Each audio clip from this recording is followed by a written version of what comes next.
ደስታ እንደቆመች ደንዝዛ ትመለከተናለች። እኔ ተስፋ መቁረጥ አልፈለኩም። ያለማቋረጥ ስሟን እየጠራው ጮኻለሁ። ደግሜ ትንፋሿን ሰማዋለሁ።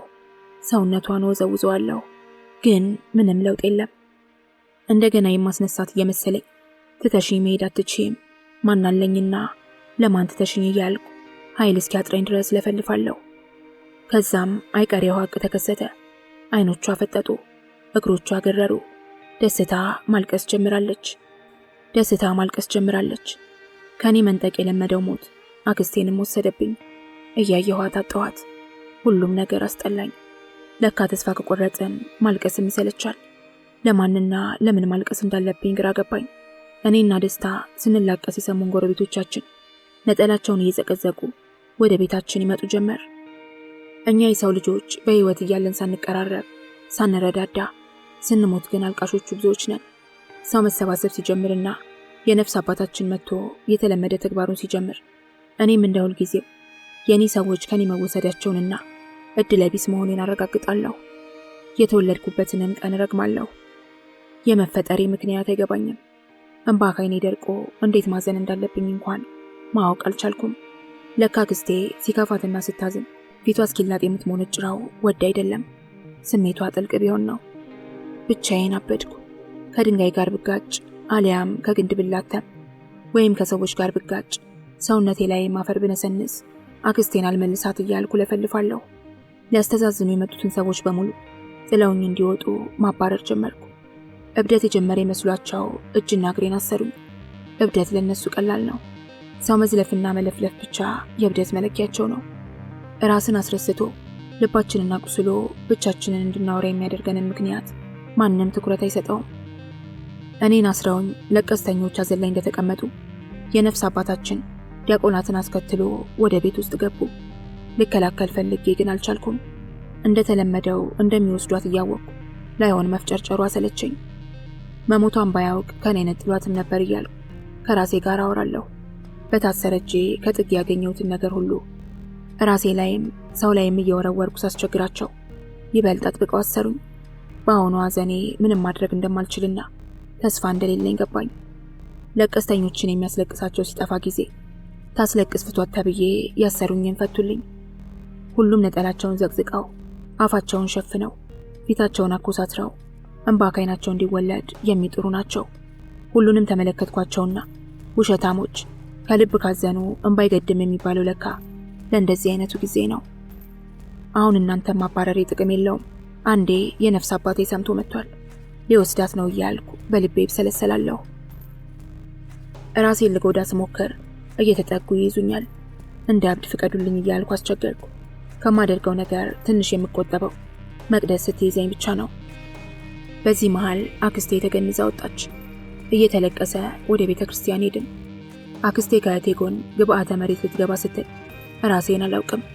ነጠላ ዘግዝቀው የቆሙት ሰዎች በሙሉ ተመካክረው ሊያጠፉኝ የተሰበሰቡ፣ እኔ ላይ የሚያላግጡ የሚሳለቁብኝ መሰለኝ። ፊቴን እየቧጨርኩ ደረቴን እየደቃው ወደ መቃብሩ ተጠግቼ ድንጋይ እየፈነቃቀልኩ አፈሩን መበተን ስጀምር አቅም አጣረኝና መሬቱ ላይ በግንባሬ ተደፋው። የኔ የሆኑት በሙሉ ያሉት እዚህ ነው። ወደ ደመጣጩ ቤት ምን ላደርግ መለሳለሁ እያልኩ በሐሳብ የታመስኩ እዚሁ ቀበሩኝ፣ ከቤተሰቦች ያትለዩኝ እያልኩና ብዙ ነገር ያለማቋረጥ እየቀባጠርኩ ለመንኳቸው። ከመቃብሩ ላይ በኃይል አነሱኝና ደጋግፈውኝ ወደ ቤት ተመለስን። ዛሬ እድርተኞቻችን ዘለቻቸው መሰለኝ። ምግብ የሚያቀርብም የሚበላም የለም። ቤት ውስጥ አክስቴና እናቴ የሚተኙበት ከነበረው ፍራሽ ላይ ተቀምጬ በደምና መግል የጨቀዩ ልብሶቿን ሳቅፋቸው መቅደስ ከኔ ነጥቃ አረቃ ወረወረችው። ለምን ይወረወራል? በደም ስለተነከረ፣ ሽታው አስቀያሚ ስለሆነ። መቅደስ ተሳሳትሽ፣ ለሌላ እንጂ ለኔ ቀፎኝ አያውቅም እያልኩ ጥያቄ ላይ ጥያቄ እያደራረብኩ አንቧርቄባት ዛል ብዬ የተደገፍኳት። ሐዘንተኛ ሆኜ የተቀመጥኩት ብቻዬን ነው። ፈጣሪን ለመታዘብ የተፈጠርኩ መሰለኝ። ከዚህ በኋላ ምን ይፈጠር ይሆን? እሱ የሚያደርገውን ምንም ሳላደርግ ዝም ብዬ ለማየት ፈለግኩ። ድንዛዜ ውስጥ ነኝ። መቅደስ እኔን ለማጽናናት ትሞክራለች። መሳሳቱ አልገባት ብሎ እንጂ ልታጽናናኝ በሞከረች ልክ ቁስሌ እያመረቀዘ ህመሜ እየጨመረ ነው። ድካሟና ጥረቷ ያሳዝነኛል። ምክንያቱም ከአሁን በኋላ መቅደስ እንደምትፈልገው አልስቅም። ደስታን አላውቀውም። ጠልቼዋለሁ። ለኔ የተፈቀደው ጣፋጭ ሳይሆን መራራ ነው። የእናቴ ታሞ መተኛት ለኔ መዳን ነበር። ስወጣ ስገባ ለሷ መድከም ረፍት ነበር። የእህቴ ሰውነትን አስቀይሮ ውሻ ያደረጋት እያስጮኸ ሰላም የሚነሳው ህመሟ በህይወት እስካለች ለኔ ሰላም ነበር። ከአክስቴ መጥፎ ጠረን ጋር አብሮ መኖር ለኔ መልካም መዓዛ ያለበት ንጹህ ቦታ እንደማረፍ ነበር። ታዲያ ደስታን ከየት ላግኘው? አንድም አለኝ የምለው ቤተሰብ የሌለኝ ብኩን ብቸኛ ነኝ። ጓደኞቼም ቢሆኑ ተለይተውኛል። እኔ ጋር ያለችው መቅደስ እንኳን ወደ ደብረ ታቦር ለመሄድ የሚቀሯት ቀናት ከሳምንት ያነሱ ናቸው። ለደስታዬ የምጠቅሰው አንድም ነገር አላገኘሁም። ምክንያቱም ምንም አለኝ የምለው የለም። ታዲያ ይህን ሁሉ ነገር ሰው እንዴት ይረዳኛል? በእኔ ጫማ ተጫምቶ እጣ ፋንታ የወጋኝን እሾህ ካልተወጋ ኑሮዬን ካልኖረው በደፈናው መፍረድ የፈጣሪን ትዕዛዝ መተላለፍ ብቻ ነው ትርፉ። ለዚህም ይሆናል መቅደስ እኔን ደስተኛ ለማድረግ የምትጥረው። በህይወቴ ተስፋ እንደቆረጥኩ እንዴት አድርጌ ላሳያት? አውቃለሁ እሷ ተስፋ ከቆረጥሽ ለምን ራስሽን አላጠፋሽም እያለች እንደምትጠይቀኝና ወደ ማልመልሳቸው ጥያቄዎች እንደምታስገባኝ። እኔ ግን ይህን የማደርገው በህይወት መኖር አጓጉቶኝ አይደለም። ዋናው ድክመቴ ለአክስቴ የገባውላት ቃል ሲሆን፣ ሌላው እንዲሁ እግዚአብሔር እኔን የፈጠረበትን ምክንያት ወይም ዓላማ አሳክቼ ወደ እርሱ እስኪጠራኝ ዝም ብዬ ለመቆየት ስለወሰንኩ ነው። መቅደስ መሄጃዋ ደርሶ እንድሸኛት እስከጠየቀችኝ ጊዜ ድረስ ከአጠገቤ ሆና ስትንከባከበኝ ሰንብታለች። ከእሷ ጋር ስንለያይ እንደ ልማዳችን ተላቅሰን በጆሮዬ ተጠግታ ራስሽን ጠብቂ ያለችኝ። ማንም እንደሌለኝ ከኔ በላይ እሷ ታውቅና ታስብልኝ ነበር። ጓደኞቼን ስሸኛቸው እሰጋለሁ። ከሄዱበት የማይመለሱ እንደ እህቴ የማጣቸው ይመስለኛል። ዛሬ ግን መቅደስን ስሸኛት አልከፋኝም። ብቻዬን ስሆን ለፈጣሪ ነፃነት የሰጠው መሰለኝ። ከአሁን በኋላ ከኔ ከድለቢሲቱ ጋር ስለሆኑ ብቻ የሚጠቁ ሰዎች አይኖሩም። ተመስገን። ገና ዛሬ ፈጣሪን አመሰገንኩት። እንኳንም ብቸኛ አደረገኝ። ፈጣሪ የሚፈልገውን አይነት ፍርድ እኔ ላይ መፍረድ ይችላል። ከዚህ ሁሉ ነገር በኋላ ትንሽ እፎይታ እየተሰማኝ ነው። ምግብ ብይ አትቢ፣ ለሰውነትሽ ፈሳሽ ጠጪ አትጠጪ፣ ተኚ አትተኚ ከሚሉ ጭቅጭቆች ተገላግያለሁ። አሁን ያለማንም ከልካይ ራሴን ቀስ በቀስ መጉዳትና መግደል እችላለሁ። ጎረቤቴ ደስታ አልፎ አልፎ ምግብ እየሰራች ታመጣልኝና ሁኔታዬን እያየች ቅስሟ ስብር ይልና አንዳንድ ምክሮችን ትጀምራለች። ተይ ትዕግስቴ፣ የምታደርጊው ነገር ጥሩ አይደለም። ፈጣሪ የማይከሱት ንጉስ ነው። ስራውን አሜን ብለን መቀበል ነው የኛ የፍጥሮች ኃላፊነት። ደግሞ አምላክ አይሳሳትም። መሞት ፈልጎ የሞተ በህይወት መቆየትን ፈልጎ የቆየ የለም። እኛ ሁላችንም የሰው ልጆች ያለ ጉድለት አልተፈጠርንም። ራስሽን እንደ ብቸኛ አትይ። ቀስ እያልሽ አንዳንዴ እኔ ጋር እየመጣሽም ቢሆን ተጫዎች አለችኝ። ደስታ ይህን ሁሉ ነገር እየነገረችኝ፣ የማስበው ግን ቤቱን ለቃልኝ እንድትሄድ ነበር። ድምጿ የብዙ ሴቶች ጫጫታ እየመሰለኝ ስቸገር እሷ እያወራች ትቻ ትተኛለሁ። ተስፋ መቁረጥ እያሳዘናት ትታኝ ትሄዳለች። ከዚህ ባለፈ ግን ቤት ውስጥ ብቻዬን ለ4 ወራት ያህል እየተራብኩ እየተጠማው እየተኛው እየተነሳው ሰው ማየት ሳልፈልግ እንደ በሽተኛ ኩርምት ብዬ ተቀመጥኩ። ብዙ ጊዜን የማጠፋው ቤተሰቦቼን በማሰብ ሲሆን ምግብ ማብሰል እንኳን አስጠልቶኛል። ስለ ቤተሰቦቼ በትዝታ ብዙ ነገር ይታወሰኛል። አውደ ዓመት ሲደርስ የምናሳልፈው ሽርጉድ፣ ቀጥሎ ደግሞ ስንጣላ፣ ስንንጫጫ፣ ኩርፊያችን፣ ሳቃችን፣ ከዛም ህመማቸው፣ የሁሉም ህይወታቸው ሲያልፍ ፊታቸው ላይ እያሳዩኝ የነበረው ፍቅር፣ ሁሉም ነገር ልክ ያሁን ድርጊት ያህል ይታሰበኛል። በዚህ ጊዜ ምንም ትኩረት የምሰጠው ጉዳይ የለኝም። ኑሮዬና ህይወቴ የተቆራኘው በቤተሰቦቼ ትዝታ ብቻ ሆኗል። ድንገት ከስንት ጊዜ በኋላ በጣም የምጠላው አባቴ መጣ። እንደለመድኩት በሐሳብ ርቄ ከእህቴ ትውስታ ጋር እየተጫወትኩ ያለ ዘው ብሎ በር ሳያንኳኳ ቤት ውስጥ ገባ። ቁጭ ካልኩበት ስቦ አስነሳኝና ተጠምጥሞብኝ ያለቅስ ጀመር። መጀመሪያ ምን እያደረገ ነው ብዬ ግራ ተጋባሁ። በኋላ ግን አዝኛለሁ ለማለት እየሞከረ እንደሆነ ሲገባኝ የእሱ ለቅሶ በጣም አሳቀኝ።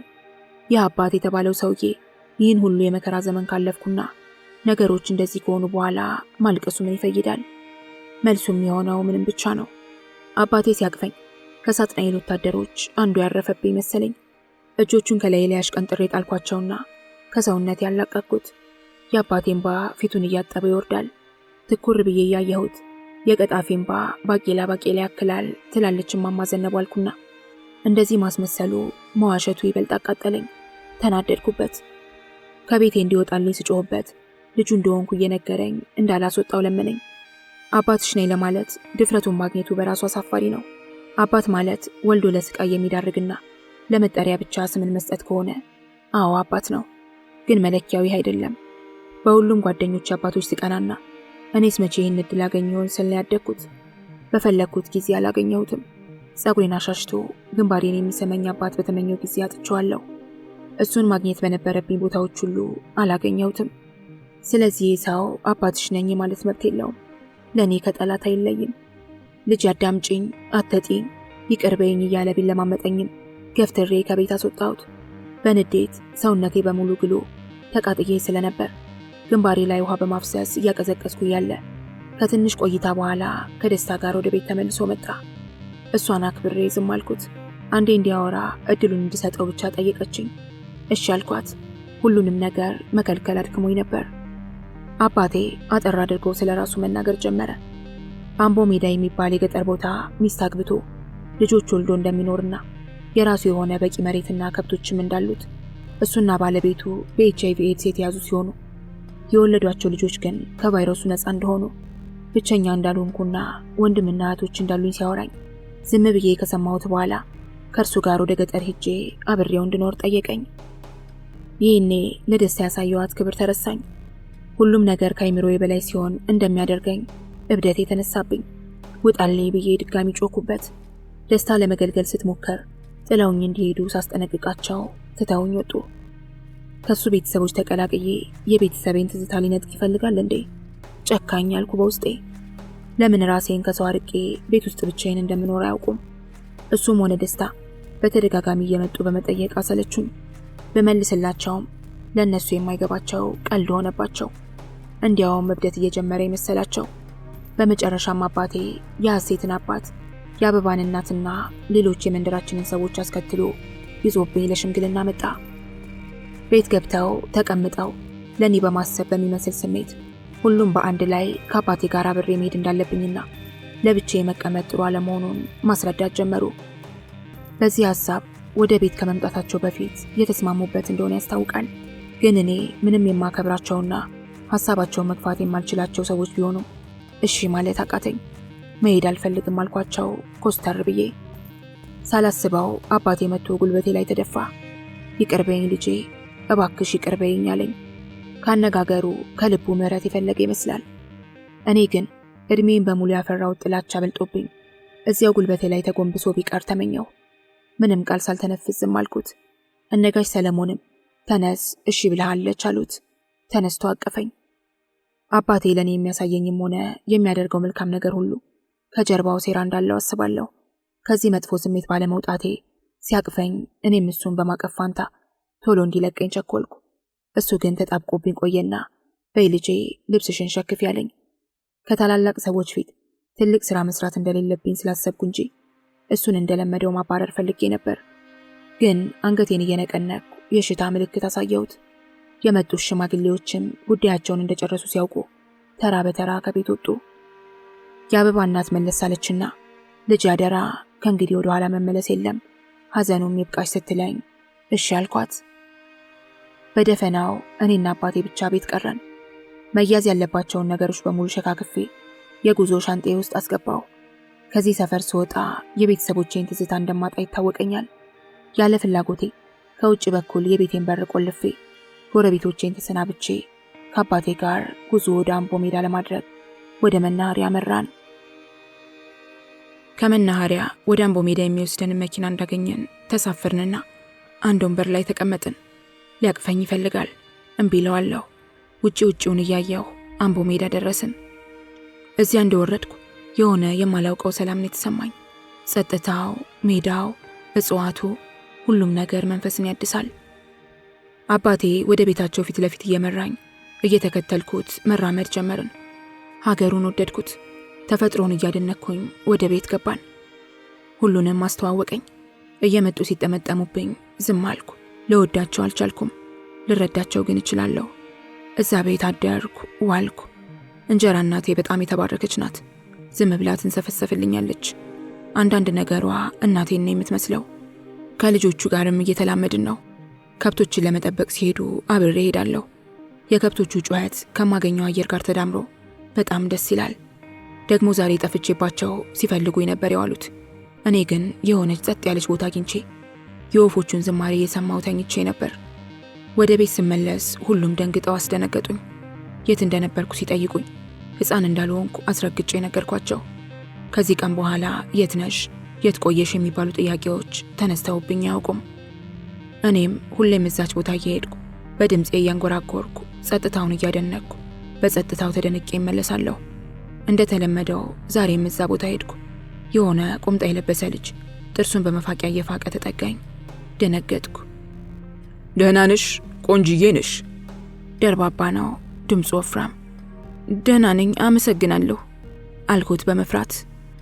የማን ልጅ ነሽ? የማን ልጅ ነኝ? ትንሽ ተወዛግቤ የዋለልኝ አልኩት። የዋለልኝ ያትጠገብ ባለቤት? አዎ አልኩት፣ አሁንም እየፈራው ስንቀጠቀጥ። ይህንን ጠይቆኝ ትቶኝ ሄደ። ግን የሆነ ደስ የሚል ነገር አለው። ኩራቱን ወደድኩት። ከሄደ በኋላ ስለሱ ማሰብ ጀመርኩ። ነገም እንደማገኘው ተስፋ አድርጌ ወደ ቤቴ ተመለስኩ። ማታ እስክተኛ ቸኮልኩ። እነሱ ሲጫወቱ ገብቼ ተኛሁ። ዛሬ ያየሁትን ልጅ አረማመዱን፣ አይኖቹን፣ ጥርሱን እያሰብኩ እንቅልፍ ወሰደኝ። ጠዋት ተነስቼ ወደ ለመድኩበት ቦታ ሄድኩ።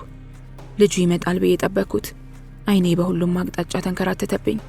ሲቀር ድምፄን ሰምቶ ቢመጣ ብዬ ማንጎራጎሬን ቀጠልኩ። ቀረ። አኩርፌ ወደ ቤቴ ስመለስ አዲሶቹ ቤተሰቦቼና ሌሎች ጎረቤቶች ተሰብስበው ጠበቁኝ። ሰው ስለበዛብኝ ተመልሼ ውጭ ወጣሁ። ትንሹ ወንድሜ ትዕግስት ተነሽ ግቢ ውስጥ ይፈልጉሻል አለኝ። ምን ሊሉኝ እንደሚችሉ ባላውቅም እሺ ብዬ ወደ ውስጥ ገባሁ። አባቴም ባል እንዳመጣልኝና ከፈለግኩ ብቻ እንዳገባ ጠየቀኝ። ትንሽ ላስብበት አልኩና የመጡት ሰዎች ተመለሱ። አባቴን ማንን አግቢ እንደተባልኩ ስጠይቀው እኔ እንደማላውቀው ነገረኝ። እኔ ግን ዛሬ ያየሁት ልጅ ቢሆንና እሺ ብለው ደስ ይለኝ ነበር። ግን ባይሆንስ የሚል ፍርሃት አደረብኝ። መሽቶ ሁላችንም ስንተኛ አንዴ ቤተሰቦቼን፣ አንዴ ደግሞ ዛሬ ያየሁትን ልጅ ሳስብ ነጋ። ጠዋት ቁርስ እንደበላው ወደ መወዳት ቦታ ሄድኩ። ዛሬም አይኔን እያንከራተትኩ ልጁ ይመጣል ብዬ ብጠብቀው ቀረ። ተስፋ ቆርጬ ወደ ቤት ልመለስ ስል ጎርደድ እያለ ሲመጣ ሳየው ደነገጥኩ። ሄደሽ ቀፊውና ብሶትሽን ንገሪው የሚለኝ ስሜት መጣ። ስሜቴን ተቆጣጥሬ አልፌው ልሄድ ስላስቆመኝ ሽምግልናውን ብትቀበይ ጥሩ ነው ሲለኝ እሱ እንደላካ አረጋገጥኩ። ትቼው ወደ ቤት እየፈነጠስኩ ደረስኩ። እሽታዬንም ለቤተሰብ አሳወቅኩ። አባቴ ላገባ ስለሆነ በጣም ደስ ብሎታል። ወይ ፈጣሪ፣ ከዚህ በኋላ ገጠር ልኖር ነው፣ ያውም አግብቼ። ጓደኞቼ ሲያውቁ ምን ይሉኝ ይሆን? ልጁን ስለወደድኩት ብቻ ልቀበለው ወስኛለሁ። ነገ ትውውቅ አለ። እንጀራ እናቴ ሽር ጉድ ትላለች። አባቴም አንድ በግ አርዷል። ምሳ ሰዓት አካባቢ መንጌ ከነ ቤተሰቦቹ መጣ። አዲሱ ባለቤቴ ስሙ መንጌ ነው። የአበሻ ልብስ አድርጓል። ሀገረኛው ልብስ በደርባባ ሰውነቱ ላይ እንዴት እንደሚያምር። ልብሱ መንጌን አሳመረው ሳይሆን መንጌ ልብሱን አሳመረው ነው የሚባለው። ቤተሰቦቼን ሊያስረሳኝ ባይችልም ሀዘኔን የሚያስረሳኝ መሰለኝ። ተዋወቁ ተባባልን። እጅ ለእጅ ተጨባበጥን። ባይለቀኝ ተመኘው። እሱም እንደኔ የተሰማው ይመስላል። መልቀቅ ሳይፈልግ ነው የለቀቀኝ። ስሜን ስነግራው ስምሽ ያምራል አለኝ። እኔም በድፍረት አዋልኩት። ምክንያቱም ስሜን ስለምኖረው ትዕግስተኛ ነኝ ብዬ አስባለሁ። ብዙም ሳይቆዩ በልተው ጠጥተው ሲሄዱ የኔው ጉብል ቢቀር እየተመኘው ባይኔ የሸኘሁት።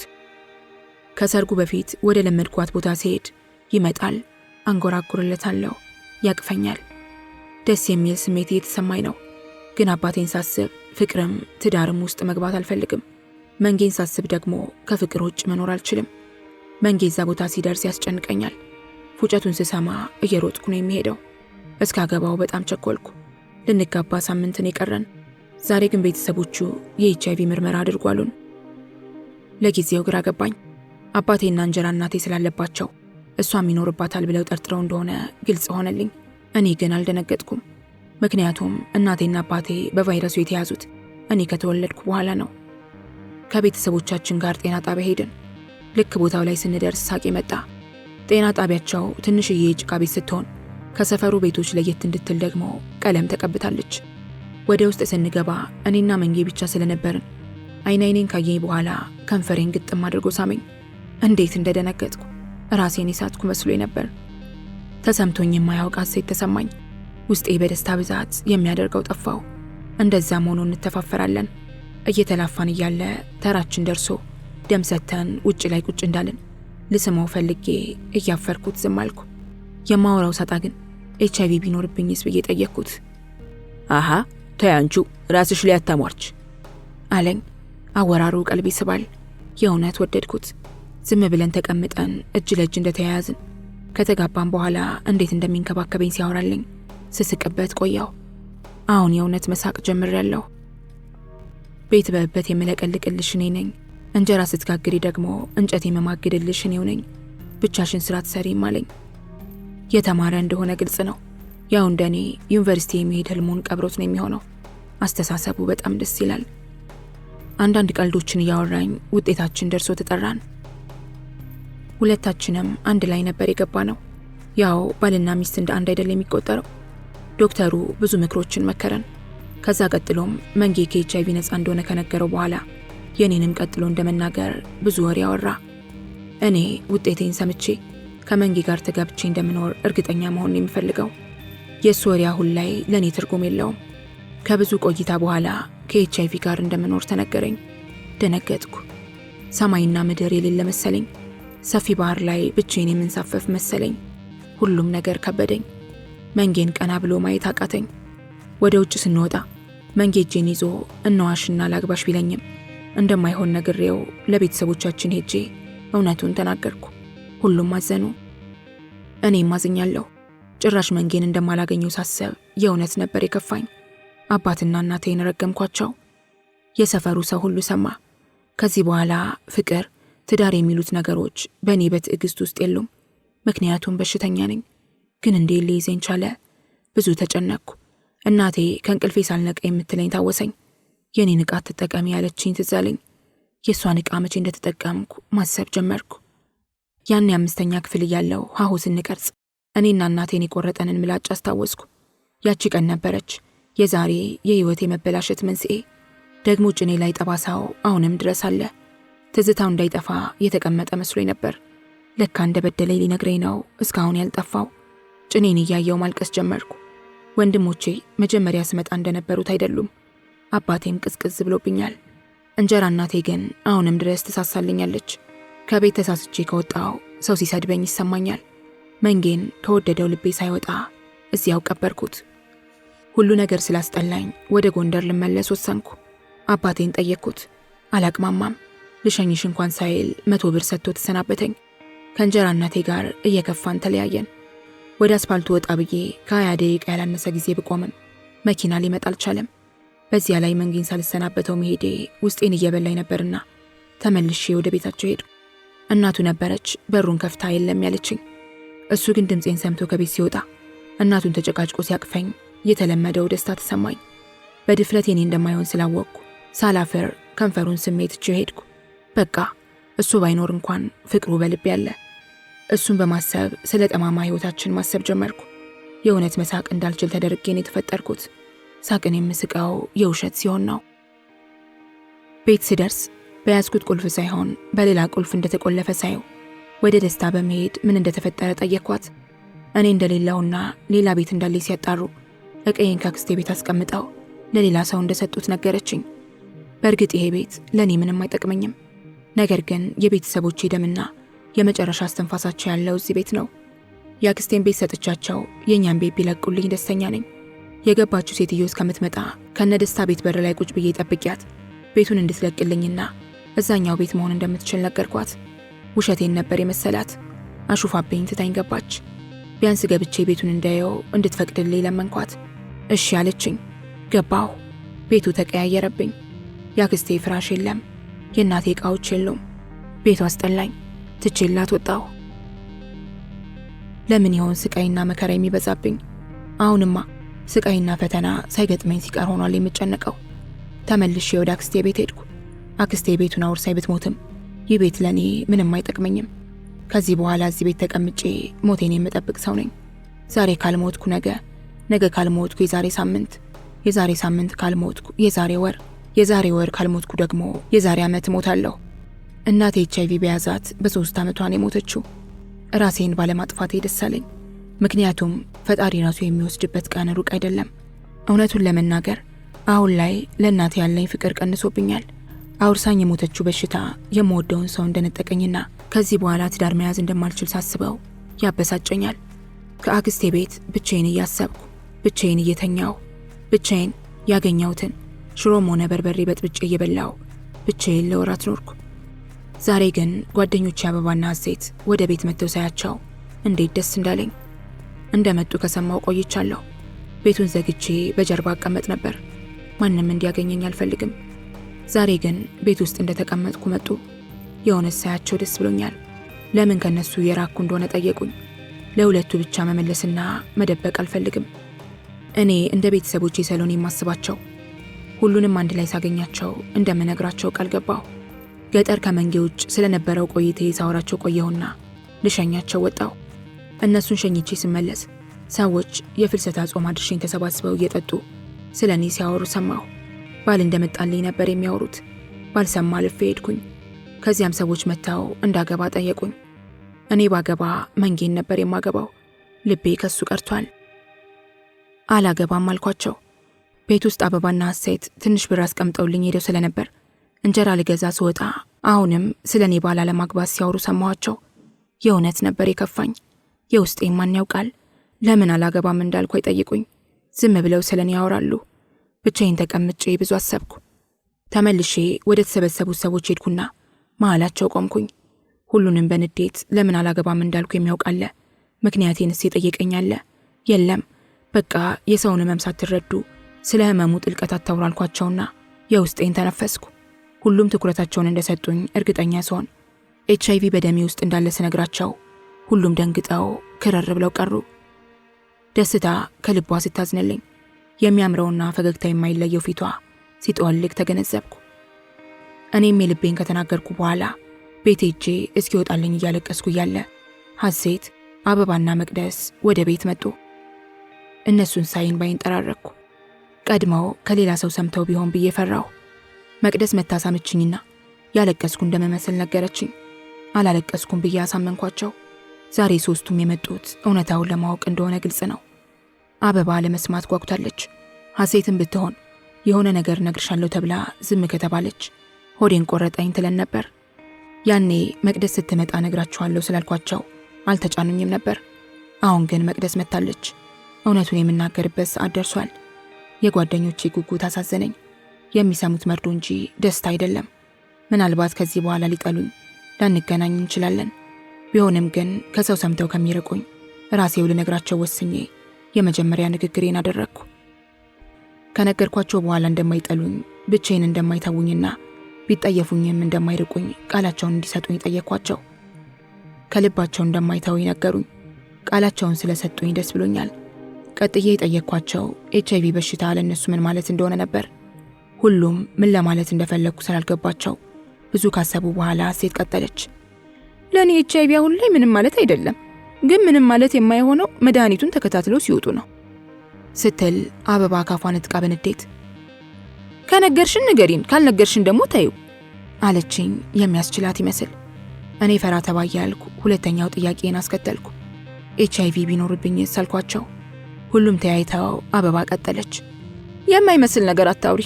ለጠየቅሽን ጥያቄ ግን ቢኖርብሽ እንደማንኛውም ሰው መድኃኒት እየዋጥሽ መኖር ትችያለሽ። ምን ትሆኛለሽ ብላ ጭራሽ እኔኑ ጠየቀችኝ። ውስጤ ቢፈራም አንደበቴ ቢቆላለፍም እውነታውን ከሌላ ሰምተው ለዘላለም ከሚርቁኝ ከኔ ሰምተው ቢታመሙ ይሻላል። እጆቼ እየተንቀጠቀጡ አይኖቼን መሬት ላይ እንደተከልኩ እውነቱን ነገርኳቸው። መልስ አልሰጡኝም። አይናቸው ግን እንባ ቋጥሮ ይታያል። ሁሉን በየተራ ቀስ እያልኩ አየኋቸው። ደንግጠው ዝም ብለዋል። የመከፋታቸው ምክንያት መሆኔን ሳስበው በጣም አመመኝ። ከትንሽ ዝምታ በኋላ ሁሉም ተነስተው አቅፈው ሳሙኝ። አይናቸው ላይ የማይወርድ እንባ እየታየኝ ነው። እነሱ ለእኔ ህይወት እያለቀሱ፣ እኔ ለራሴ ህይወት ምን ማድረግ እንዳለብኝ እንኳን አላውቅም። መኖር ያቆምኩ ሰው ነኝ። ጓደኞቼ አቅፈው ሳሙኝ። ከአባቴ የበለጡብኝ፣ መከሩኝ። መድኃኒት እንድወጥ ሆስፒታል ይዘውኝ ሄዱ። ከተመረመርኩ በኋላ ማራዘሚያ መድኃኒት ተቀብለን ይዘን ተመለስን። መድኃኒቱን እንዳላቋርጥ ሶስቱም ባሉበት ቃል አስገብተውኝ ወደ ቤታቸው ሄዱ። መሞቻዬን ቀን እየጠበቅኩ እንዳልሞት ማራዘሚያ አውጣለሁ። ሰው ግን መኖር እየመረረው ለምንድነው ሞትን የሚፈራው? ታሞ አልጋ ላይ የማቀቀ ሞቶ ከማረፍ ይልቅ መድኃኒቱን ውጦ ደህና እንደሚሆን የሚያስበው። እኔም ለዓመታት ታመሜ የተኛው በሽተኛ ነኝ። በየቀኑ እያሳመመ የሚያሰቃየኝ ኑሮዬን ላለማጣት መድኃኒት እውጣለሁ። አሁን በቀን አንዳቸው ሳይመጡ አይውሉም። በየተራ እየመጡ ያጫውቱኛል። ለጨዋታው ከሁሉም ቤት የበለጠ የኔ ቤት ነፃነት ይሰጠናል። ተኛንም፣ ተነሳንም፣ ሳቅንም፣ ተደባደብንም እዚሁ እኛ ቤት ነው። መተው ስንጫወት ቆይተን ስንለያይ ደስ ከሚል ዓለም የወጣው ይመስለኛል። ብሞትም ብኖርም ጥቅም የሌለኝ ሰው ነኝ ብዬ ስለማስብ ማታ ማታ ብቻዬን ሳድር አልፈራም። ፍርሃት የሚመነጨው ሞትን ከመፍራት ነው። ዛሬ ሁሉም ጓደኞቼ መተው የደራ ጨዋታ ይዘን እያለ ደስታና እናትዬ መጡ። እናትዬ የደስታ ጎረቤት ናት። ደስ ያላቸው ይመስላሉ። እኔም ከነፈገግታቸው ተቀብዬ ወደ ቤት አስገባዋቸው። ቤት ውስጥ የሚበላ ስለሌለ ተሳቅቄ ዝም አልኩ። የደስታ አመጣጥ የሆነ ነገር ልትነግረኝ እንደሆነ ግልጽ ነው። የሰፈሩ ሰው ይቅርታ ጠይቆሻል የሚሉኝ ነበር የመሰለኝ።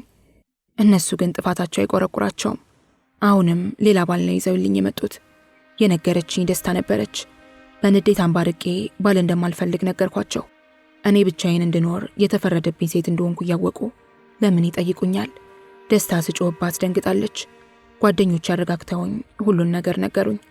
አሁን የመጣልኝ ባል እንደኔ በሽተኛ ነው። ይክፋኝ ደስ ይበለኝ አላውቅም። ሁሉም ሰው እንዳገባን የሚመክረኝ።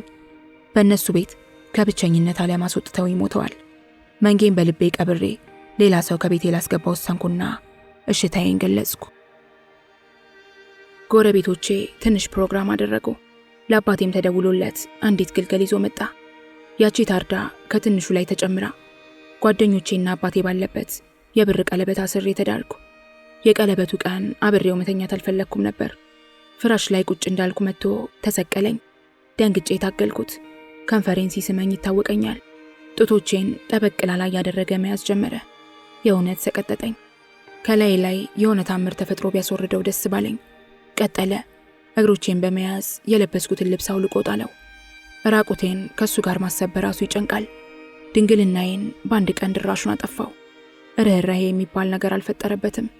እንደዛ እየለመንኩት እየተንፈራገጥኩ ጩኸቴን እንደ ሙዚቃ የሚሰማን የሚመስለው።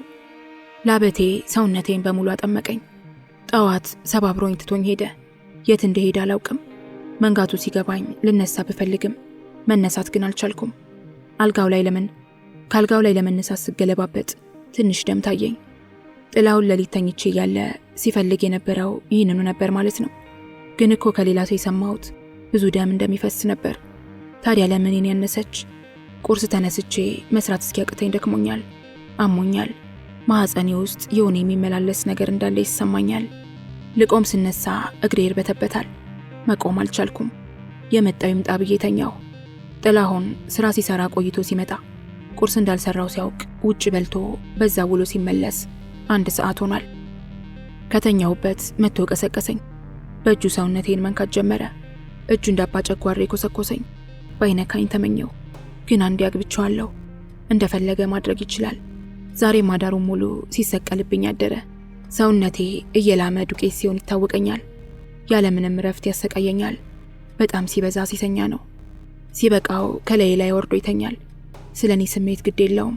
በሞት እንኳን የሱ ስሜት እስኪበርድ ድረስ ከላይ ላይ የሚወርድ አይመስለኝም። አዳሪን ከሱ ጋር ስታገል አድሬ እንደምንም እየተነሳው ወጥም እሰራለሁ፣ እንጀራ መጋግራለሁ። የሱ ሆድ ከሞላ ስለኔ ሆድ ግድ የለውም። አዳሩን እኔ ላይ ይጨፍራል። ከዛሬ ነገ ይለወጣል ብዬ ታግሼው ለወራት አብረን ቆየን። የእውነት ነው የምላችሁ ሰውነቴ በጣም ተጠይፎታል። ገና ራት አቅርቤ ሲበላ ሳየው አዳሪን የሚያደርገኝ ነገሮች ይታወሰኛል። ይዞት የገባውን አልጋ ይዞ ውልቅ ብሎ እንዲወጣ ተመኘው። ግን ለማን ላውራው? ለማንስ ላዋየው? ጓደኞቼም ካገባው በኋላ መተው አያውቁም። የኔ የምለው የቅርብ ዘመድ የለኝም። ከነገ ዛሬ ይሻለዋል እያልኩ ዝም ብዬ ሲደፋኝ ይደፋለታለሁ። እግሮቼን ሲያነሳቸው ይነሱለታል። በየቀኑ ቢያንስ ለ8 ሰዓት ያህል ከሰውነቴ ላይ አይወርድም። የሚፈሰውን ፈሳሽ ባንሶላ እየጠረገ እንደገና ማድረግ። በቃ ስሜቱ አይበርድም። በ80 ያገባሁትን ይህን ሲሰኛ ሰው አልፈልግም አፋቱኝ ማለቱ ፈተና ሆነብኝ። አልፎ አልፎ ደስታ ወደ ቤት ብቅ ብላ ባልሽ ጥሩ ሰው ነው በደንብ ያዡ እያለች እየመከረችኝ ትሄዳለች። ሴሰኛው ባሌ ለሰዎች ጥሩ ነው፣ ለእኔ ግን የተለየ ፍጥረት ሆኖብኛል። የሌሊቱን ስቃይ ግን ልችለው አልቻልኩም። አሁንማ እኔም ኃይለኛ እየሆንኩ ነው። ከላይ ከወጣ ከትንሽ ደቂቃ በኋላ እገፈትረውና አወርደዋለሁ። ግን የእውነት ነው የሚበሳጭብኝ። ካወረድኩት ከትንሽ ቆይታ በኋላ ደግሞ ሲጨፍርብኝ ያገኘዋለሁ።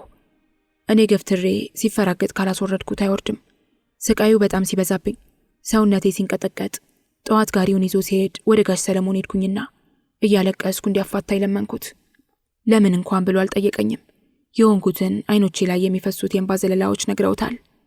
ምሳ ሰዓት ላይ ሰው ይዤ እመጣለሁ፣ እንዲጠብቀን ንገሪው አለኝ። ልቤ በተስፋ ተሞላ። ብቻዬን በነጻነት ልኖር ነው። የመረረችው ሕይወቴን ላጣፍጣት ነው። ቤት እንደገባው ጥላውን ጋሪውን አቁሞ መጣና ምሳ አቅርቤለት በልቶ እንደጨረሰ ጋሽ ሰለሞን ያለኝን ነገርኩት። ደንግጧል። ለምን ብሎ እንኳን አልጠየቀኝም። ስንተያይ ቆይተን እሺ ከመጣ የሚቀመስ ስሪ ብሎ አዘዘኝ።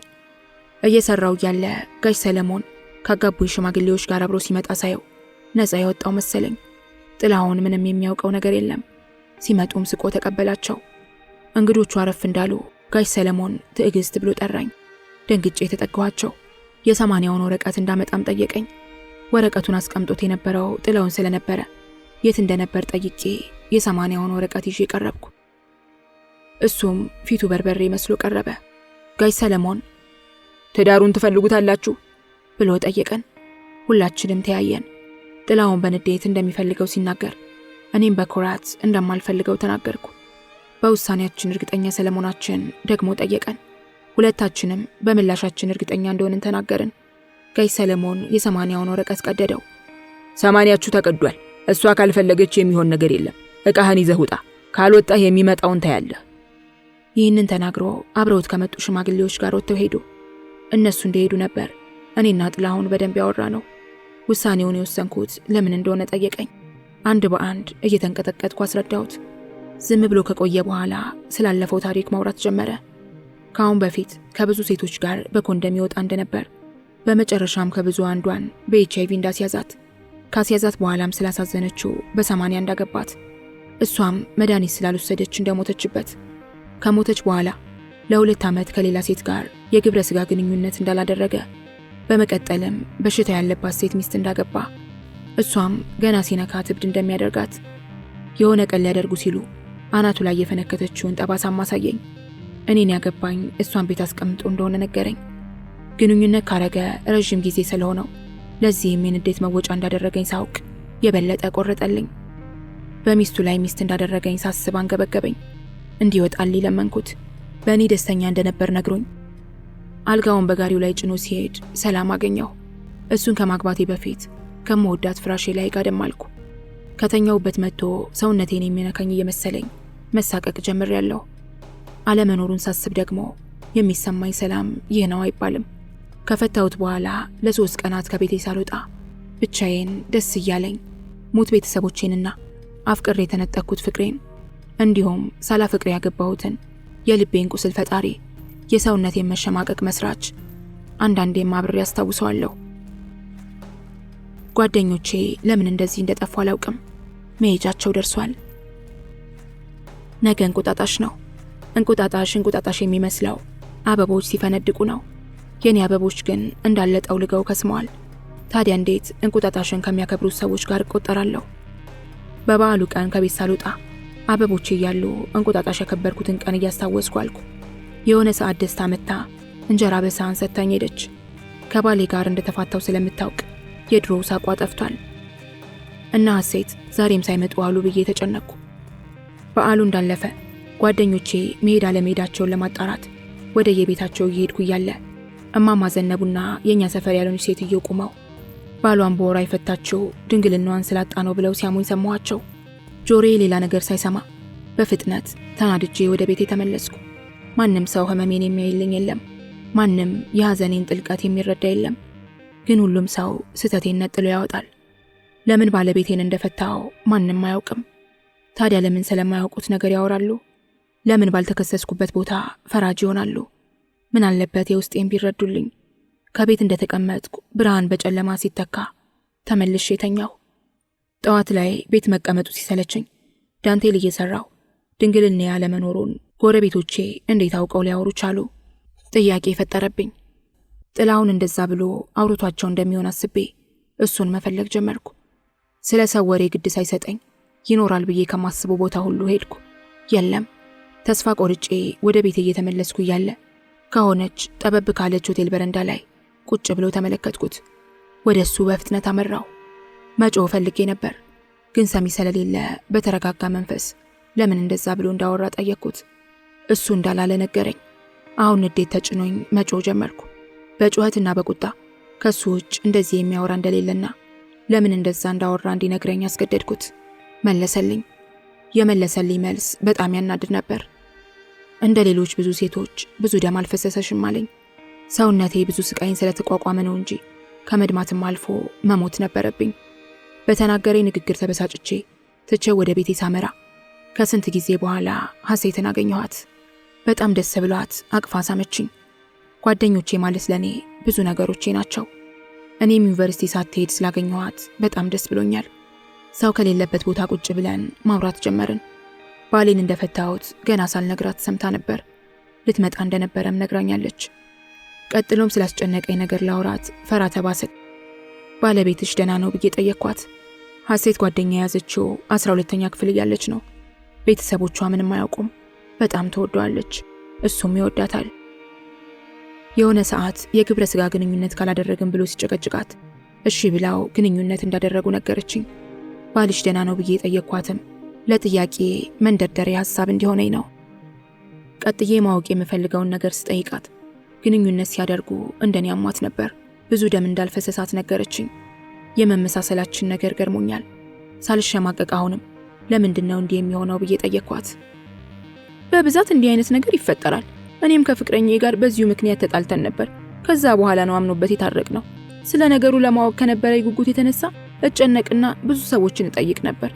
ቢሆንም እዚህ እያለሁ ያጣሁትን መልስ ዩኒቨርሲቲ ከሄድኩ በኋላ ጓደኞቼ ጋር በግልጽ ስናወራ ይህንን ጥያቄ መመለስ እንደምፈልግ ነግራቸው ነበርና የሆነ ቀን ዶክተር እንጠይቅ ብለን ከአንዷ ጓደኛዬ ጋር ግቢ ውስጥ ወዳለው ሆስፒታል ሄድን። ሀፍረት የሚባል ነገር ሳይሰማኝ ስለተፈጠረው ነገር ነገርኩት። ዶክተሩም የመለሰልኝ መልስ የወር አበባ ካየሽ በኋላ እስከ 10 ቀን ብዙ ደም አይፈስሽም። ልታይ ትንሽ ቀናት ከቀሩሽ ደግሞ ድንግልናሽ በሚሄድበት ሰዓት ብዙ ደም ይፈስሻል። ምክንያቱም ደምሽ ተጠራቅሞ የሚፈስበት እስኪከፈትለት ነው የሚጠብቀው። ግንኙነት በምታደርጉበት ጊዜ ደግሞ በደንብ ይፈስሻል ብሎ መለሰልኝ። የሐሴት መልስ ውስጤን አራሰው። ባልጠይቅ ኖሮ ለዓመታት ከራሴ ጋር የምጣላበት ጉዳይ ይሆን እንደነበር ገባኝ። አሁን ግን የሆነ ነገር ቀሎኛል። ሐሴት በነገረችኝ መሰረት ቀኑን ስቆጥረው የወር አበባ ካየው 10 ቀን ሳይሞላኝ ነበር አብሬው የተኛሁት። ግን እንዴት ያንን ሌሊት ረስቶ እንደዚህ ያወራል? ክብሬን፣ ማንነቴን ወስዶ እንዴት አልወሰድኩም ብሎ ያወራል? እንዴት የዚያች ሌሊት ህመም ትረሳለች? በሐሴት መልስ ደስ ተሰኝቼ አቅፌ ተሰናብቻት ወደ ቤቴ እየሄድኩ እያለ የተሰበሰቡ ህፃናት በሽተኛ፣ ውሸታም፣ አታላይ ያገባች እያሉ ድምጻቸውን በጭብጨባ አግዘው በስድብ ተከተሉኝ። ጩኸታቸው ረብሾኝ ራሴን ለመቆጣጠር ሞከርኩ። ለመቀመጥ እየተንገዳገድኩ እያለ ሰውነቴን ማዘዝ አቃተኝ። እነሱን ላለመስማት በእጆቼ ጆሮዬን ግጥም አድርጌ ቤዛውም አልቻልኩም። ራሴን ስቼ ወደቅኩ። ከተኛውበት ስነቃ ብቻዬን ነኝ። ምንም ድምፅ የለም። ግን የመጀመሪያው ድምፅ እየመጣ ይረብሸኛል። እንደምንም ተፍጨርጭሬ በመነሳት ቤት ሄጄ ተኛው። ከእንቅልፌ ቀሰቀሱኝ ጓደኞቼ ነበሩ።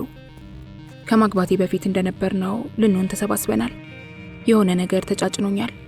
እያየኋቸው ለረዥም ጊዜ ዝም አልኩ። የሚሰድቡ ይመሰለኝ። የህፃናቱ ድምፅ አሁንም ጆሮዬ ላይ ያቃጭልብኛል። እንደምንም ነቅቼ ለእነ ሐሴት ልጆቹ ምን እንዳሉኝና ምን እንደሆንኩ ነገርኳቸው። ሁሉም ሲናደዱ ንዴታቸውን ስላየሁት እንጂ ማንም እንዲያውቅባቸው አለመፈለጋቸው ግልጽ ነው። ስሜታቸውን ደብቀው ከወሬ ላይ ወሬ እያነሱ ነገሮችን አስረሱኝ። ሌላ ወሬ ጀምረን ስንስቅ ቤቷ ፍንቅል ብላ ልትሄድ ነበር። ሶስቱም ከልባቸው ነው የሚስቁት። እኔ ከልቤ ባይሆንም ድምፅ ያለው ሳቅ ነው የምስቀው። ከዚህ ሁሉ ድምቀት ሊያስወጡኝ እንሂድ ብለው ጉንጬን ስመው ትተውኝ ሄዱ። ቤቱ ጭል አለ። የህፃናቱ ድምፅ፣ የጓደኞቼ ሳቅ እየተፈራረቀ ይረብሸኝ ጀምሯል። ቤት ከተቀመጥኩ የማብድ መሰለኝ። ውጭ ከወጣው ደግሞ በሰዎች ንግግር ልቤ ቆስሎ እንደመሞት ተሰማኝ። ብዙ ነገሮች ሰልችተውኛል። ከዚህ በኋላ የምሄድበት የማወራበትና የምስቅበት ምክንያት የለኝም። ራሴን ለመርሳት ብቻ ዳንቴል እየሰራው ላለሁ። አይምሮዬ በስራ ሲወጠር ረፍት ይሰማኛል። ለ2 ቀናት ቤት ያሳለፍኩ። ዛሬ ግን መውጣቴ ግዴታ ሆነብኝ። ትላንትም ከትላንት ወዲያም ቤቴ ውስጥ ቁጭ ብዬ የሚበላ ምግብ ስለሌለ የራበኝ ነው። ዛሬ ግን ባለች ብር ወጥቼ የሆነ ነገር መግዛት እንዳለብኝ ወስኛለሁ። ሰው አይቶኝ እንዳይሰድበኝ ከመፍራት የተነሳ ሻርፕ ራሴ ላይ ጣል አድርጌ ከቤቴ ወጣሁ። ወደ ገበያው እየተራመድኩ አንድ እግሬን አንስቼ አንዱን እስካስከትል ያለኝ ፍርሃት ጆሮዬ የሚሉትን ለመስማት አጤኖ ያዳምጣል። አንገቴን እንዳቀረቀርኩ ገበያ ደረስኩ። የሚያስፈልገኝን ፍራፍሬ ገዝቼ ምንም አይነት ነገር ሳልሰማ ቤቴ ደረስኩ። መሶቡን ስከፍተው እንጀራ አልነበረውም። ወጥቶ መግዛት አቀበት ስለሆነብኝ እየራበኝ ተኛው። ሲነጋ እንጀራ ለመግዛት ከቤት ስወጣ ጓደኞቼ ተሰብስበው ወደ እኔ መጡ። እነሱን ሳያቸው ይሆን ራቤ ተላልፎኝ አላውቅም፣ ግን አሁን ላይ የረሃብ ስሜት የጠፋ እና ሴት የመጡት እንድሸኛቸው ነበር። ወደ ባህር ዳር በሚሄደው መኪና አሳፈርኳቸው። መቅደስ እንደኔ የከፋት ትመስላለች። እሷም ከትንሽ ቀን በኋላ ትሄዳለች። ሳናወራ ግማሹን መንገድ እንዳጋመስ ነው እና ሴት መቼ ይደርሳሉ ብዬ ጠየቅኳት። ዛሬ ባህር ዳር አድራው ነገ ወደ ማታ ይደርሳሉ አለችኝ። የመንገዱን ርቀት ለመገመት ጥሩ ሆነልኝ። ቤት እንደደረስን ምሳ እንብላ ብዬ ስጠይቃት እሺ ማለቱ አስደንግጦኝ በጭንቀት ወደ ግራ ወደ ቀኝ ስል ተመለከተችኝ። እንጀራ ላምጣና እንበላለን ብላ ወጥታ ሄደች። እኔም እስክትመጣ ሽሮ ለመስራት ሰውነቴ ሲዝልብኝ በጠበጥኩት። ትንሽ ብትዘገይም እንጀራ በትሪ ይዛ መጣች። ለማቅረብ እንዴት እንደቸኮልኩ ከእጇ ላይ ነጥቄ ካመጣችው 3 እንጀራ አንዱን ቀንሽ ያቀረብኩ። አበላሌን እያየች ትገረማለች። ሆዴ እንደሞላ መቅደስ መቼ ልትሄድ እንዳሰበች ተጠይቃት ከ2 ቀን በኋላ እንደምትሄድ ነገረችኝ። ጓደኞቼ ትልቅ ደረጃ ደርሰው ማየት ፈልጋለሁ። ከመቅደስ ጋር ትንሽ እንደተጨዋወትን ወደ ቤቷ እንድሸኛት ጠየቀችኝ። እምቢ አላልኳትም። እያወራን ማን ምን ይለኛል ብዬ ሳልፈራ ሸኝቻት ስመለስ አንገቴን አቀርቅሬ ጆሮዬን አቁሜ እየተራመድኩ እያለ ደፊ የሚል ድምፅ ሰማሁ። ከተጎነበስኩበት በጣም ተበሳጭቼ ቀና ብዬ ሳያት ትልቅ ሴትዮ ናት። የእውነት ግን ትልቅ ስለሆነች አክብሬያት እንጂ ካፈሩ ጋር ነበር የማመሳስላት። ያለማቋረጥ በንዴት አፍጥጬ ስመለከታት ቤተሰቦችሽን የገደልሽ ገፊ ነሽ አለችኝ። ንዴቴን ተቆጣጥሬ ትቻት ሄድኩ። ሰውነቴ በንዴት ብዛት ይንቀጠቀጣል። ደም ስሮቼ ተገታትረዋል። አይኔ ማልቀስ ተስኖታል። ትንሽ እንደተራመድኩ ንዴቴን የሚያበርድ ነገር ተመለከትኩ። ሕፃናቶች 2 ሆነው ድርች ሲጫወቱ ሳያቸው እህቴን አስታወሱኝ። እህቴን አፈቀችኝ። ቆሜ እያየኋቸው እያለ ከሕፃናቱ መሃል አንዷ በሽተኛይቱ መጣች እንሮጥ ስትላቸው ሁሉም ተበታተኑ። ውስጤ ታመመ። በእኔ ቦታ ቢገኙ ላይ ኖሩ የኔን ጫማ አጥልቀው ላፍታ ላይ ይራመዱ በግምት ደርሰው ሲፈርዱብኝ የገባቸው መስሏቸው አይናቸው ያየውን ብቻ አይቶ ሲያንቋሽሹኝ የታመቀ ስቃዬን ያን እልፍ ብሶቴን ማስታመሙ ቢቀር ጭራሽ ከስቃዬ በላይ ምክንያት ሆነዋል። የትላልቆቹ ሰዎች ሌላ የተጻፈ የቆሸሸ ታሪክና ማንነት ሊኖራቸው ይችላል። ከነዚህ ሕፃናቶች ንጹህ ወረቀት ላይ እንዴት አይምሮን የሚበርዝ ለትውልድ የማይጠቅም የማያስተምር ትውልድን የሚቀብር ነገር ይጽፋሉ? ለምን ለልጆች እንደዚህ አይነት ነገር ይናገራሉ? ውስጤ ተሰባብሮ መነሳት አቅቶታል። እያዘገምኩ ቤቴ ደረስኩ። ፍራሹ ላይ ጋደም ብልም መተኛት አልቻልኩም። ወጥቼ በሃይላንድ አረቄ ይዤ ገባሁ። ሁሉንም ባንዴ ጠጣሁት። በነጋታው ከእንቅልፌ ብነቃም መነሳት ስላልቻልኩ እዚያው ላይ ተኛሁ። ገና ማሰብ ስጀምር እንባዬ ይቀድመኛል። ለዛም ነው ራሴን መርሳት የምፈልገው። በሁለተኛው ቀን እንደምንም ብዬ ነቃሁ። የጠጣሁት ስሜቴ ጠፍቷል። ከእንቅልፌ ተነስቼ በሩን ሳየው ክፍት ነበር። ማመን አልቻልኩም። የዘጋሁት መስሎኝ ነበር። መቅደስ በማለዳ መታ እንድሸኛ ስትጠይቀኝ እንደማልችል ስነግራት ተናዳብኝ ሄደች። የለበስኩት ልብስ ከሰውነቴ ጋር ከተጣበቀ ብዙ ቀናትን አሳልፏል። ከመቆሸሽም አልፎ ሌላ ቀለም ፈጥሯል። ጸጉሬ ተበጥሮ ስለማያውቅ አንዳንድ ቅማል አወጣለሁ። ስፍር ቁጥር የሌላቸው ነፍሳት ይራመዱብኛል። እኔ ኑሮዬ መግፋት እያቃተኝ ሌላ ነፍሳት ጸጉሬ ውስጥ ደሜን እየቀለብኩ አኖራቸዋለሁ። በጥፍሮቼ ውስጥ ተጣብቀው ሲወጡ እንኳን ለመግደል ድፍረት አጣለሁ። ልክ እንደ ዶሮ እናት በጸጉሬ ደብቄ ባሳድጋቸው እመኛለሁ። ምክንያቱም እነሱም እንደኔ መሄጃ አጥተው እኔ ጸጉር ላይ የተደበቁ ምስኪን ፍጥረታት ናቸው። አንድ ነፍሳት አውጥቼ ልገል ሳስብ ልጇን የራስ ላይ ቢኖርስ ብዬ አስባለሁ። እናትን የማጣትን ስሜት ስለማውቀው አስብላቸዋለሁ። እግሬን ታጥቤ ስለማላውቅ ከጫማዬ ጋር ተመሳስሏል። እርጋጩና ተረጋጩ አይለይም። መቅደስን ሳልሸኛት ስለሄደች በጣም ከፍቶኛል። ቤቴ ውስጥ ያለ የወጥ ፍሬ ምስርና ሩዝ ብቻ ነው። አማራጭ ስለሌለኝና ረሃቡን መቋቋም ስላልቻልኩ ሩዙን በንጹህ ውሃ ቀቅዬ በአንድ ጊዜ በላሁት። ከቀመስኩ በኋላ ፍራሹ ላይ አረፍ እንዳልኩ ውስጤ ከዚህ በኋላ ምን አለሽ፣ ለምን ራስሽን አታጠፊም የሚል ስሜት ያስተጋባብኝ ጀመር። ልክ የሆነ ይሆን አላውቅም። የሚወደኝ ሰው ቢኖር ለሱ ብዬ ይኖር ነበር። አሁን ግን ምንም የለኝም። ምቾት እየተሰማኝ አይደለም። ሁሉም ባይሆን የሰው ልጅ በሙሉ ምቾትን ፍለጋን የሚንከራተተው ሆዱን ለማጥገብ ነው የሚሰራው። ሰውን ደስተኛ ለማድረግ ነው የሚራመደው። እኔ ስለምን እኖራለሁ? ሆዴን አላጠገብኩ፣ ሰውን አላስደሰትኩ። ዝም ብሎ ተስፋን የሚናፍቅ ሕይወት። በጦት የተቃጠለች ነፍስ ይዤ ለምን ነፍሴን አስገድጄ ያኖራታለሁ? ለምን አልሞትም? ቢላዋውን መደቡ ላይ ካለው ድንጋይ ላይ ሳልኩት። የደም ስሬን ለመቁረጥ እጄን ስገዘግዝ ብዙ ደም ፈሰሰኝ። አሁንም መገዝገዜን አላቆምኩም። አይኔን እንደጨፈንኩ የእሪታ ድምፅ ስሰማ አይኔን ገለጥኩት። ደስታ ነበረች። በሳህን የያዘችው እንጀራ መሬት ላይ ተደፍቷል። ደስታ እሪ ስትል ብዙ ሰው ተሰበሰበ። ማንም ሊነካኝ ፈቃደኛ የሆነ የለም። ሁሉም ማን ያንሳት እያሉ እያለ የሰፈራችን ልጅ አባይ በድፍረት መጥቶ የደማው እጄን በልብስ አሰረልኝ። ከዛም ሆስፒታል ይዞኝ ሄደ። ለ3 ቀን አልጋ ይዤ ስተኛ ሙሉ ምርመራ በነፃ ነበር። ደስታ መኖር የሌለባትን ሕይወት በማትረፏ አናደደችኝ። ለሁለተኛ ጊዜ ሞክሬው ሳይሳካልኝ ቀረ። ከሆስፒታል ወደ ቤት ስመለስ እግረ መንገዴን ለደስታ ተሽሎኝ እንደወጣው ልነግራት ስሄድ ምግብ እየሰራችልኝ አገኘኋት። አብሬያት እንድኖር ጠየቀችኝ። የማይሆን ነገር እንደሆነ ስረዳ ጥያቄዋን ሳልመለስ ጨዋታ ቀየርኩ። ለምን ብቻዋን እንደምትኖር ጠየቅኳት። ቀጠለች። ሙሉ ቤተሰቦቿን በሞት ከመነጠቋ በፊት ልጇን ከነባለቤቷ በመኪና አደጋታ ሀብት ንብረቷን ከምትኖርበት ባህር ዳር ለባሏ ቤተሰቦች ጥላ እንደወጣች አጫወተችኝ። አነጋገሯ ከሷ ሕይወት ተምሬ መኖርን እንድቀጥል ይመስላል። ከደስታ ውስጥ የሆነ ነገር እንደተቀበረ አውቅ ነበር። ሳቋ ሐዘኗን የምትደብቅበት የውሸት መሳሪያዋ እንደሆነ አወቅኩ። ፊቷ በሐዘን ሲወረር የጠየቀችኝን ጥያቄ አረሳስቼ ትቻት ሄድኩ። ቤት ስገባ መሬት ላይ የደረቀ ደም ይታየኛል። ከመደቡ ተቀምጬ ስለ ደስታና ስለ እኔ ሕይወት ማሰብ ጀመርኩ። ከሰፈራችን አቅራቢያ ደህና ሆቴል ያላት ጎርዳዳዋ ሴትዮ ወደ ቤት መጣች። ካየዋት ረጅም ጊዜ ስለሆነኝ ግር ተሰኘው። አናገርኳት። በሰራተኝነት ልትቀጥረኝ ፈልጋ ነበር የመጣችው። HIV እንዳለብኝ እንዳልሰማች ግልጽ ነው። አልችልም ስላት ተናዳ ያልሆነ ነገር ተናገረችኝ። ስራ መስራት የማልፈልግ ቤት ተጎልቼ መዋል የምወድን የመሰላት ምክንያቷ እንጂ ምክንያት ያልገባትም። ቤት ገብቼ እንድረዳት እንጂ ችግሬን አይታ ልትረዳኝ አልፈለገችም። ወጣ ሄደች። ደስታ አብሬያት እንድኖር ያቀረበችልኝን ጥያቄ ልቀበላት አልቀበላት እያልኩ መወዛገብ ጀመርኩ። በአንተ ቦታ የተቀመጠ ሰው ከማንም በላይ ቀድሞ ይረዳሃል። ከደስታ ጋር የሚያመሳስለን ሕይወት ቢኖርም አብሬያት መኖር አልቻልኩም። ዛሬም አይምሮዬ ረፍት አጥቶ መተኛ ሲያቅተው አረቄ ገዝቼ ፍራሽ ላይ ቁጭ እንዳልኩ በአንድ ትንፋሽ ጠጣሁት። በሩን እንዳልዘጋሁት ይታወቀኛል። ተነስቶ መዝጋቱ አቀበት ሆነብኝ። በሰመመን አንቀላፋው። መብራቱ እንደበራ ነበር። የሰው ኮቴ ድምፅ ስሰማ እንደምንም ብዬ ዓይኔን ስገልጥ የማላውቀው ሰው ከፊት ለፊቴ ላይ ቆሟል። ለመንቃት እየሞከርኩ ማን ስል ጠየቅኩት። መልስ ሳይሰጠኝ አፌን አፈነኝ። ምን እንደፈለገ ባላውቅም ባክስቴ ነጠላ እጅና እግሬን አስሮ ትቶኝ ወጣ።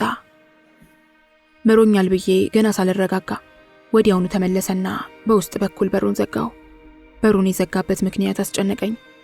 የታሰሩት እጅና እግሬን በመፍታት የሱሪውን ቀበቶ ሲፈታ ተመለከትኩት። አሁን የመጨረሻ ደነገጥኩ። አፌን እንዲፈታኝ ባይኔ ለመንኩት።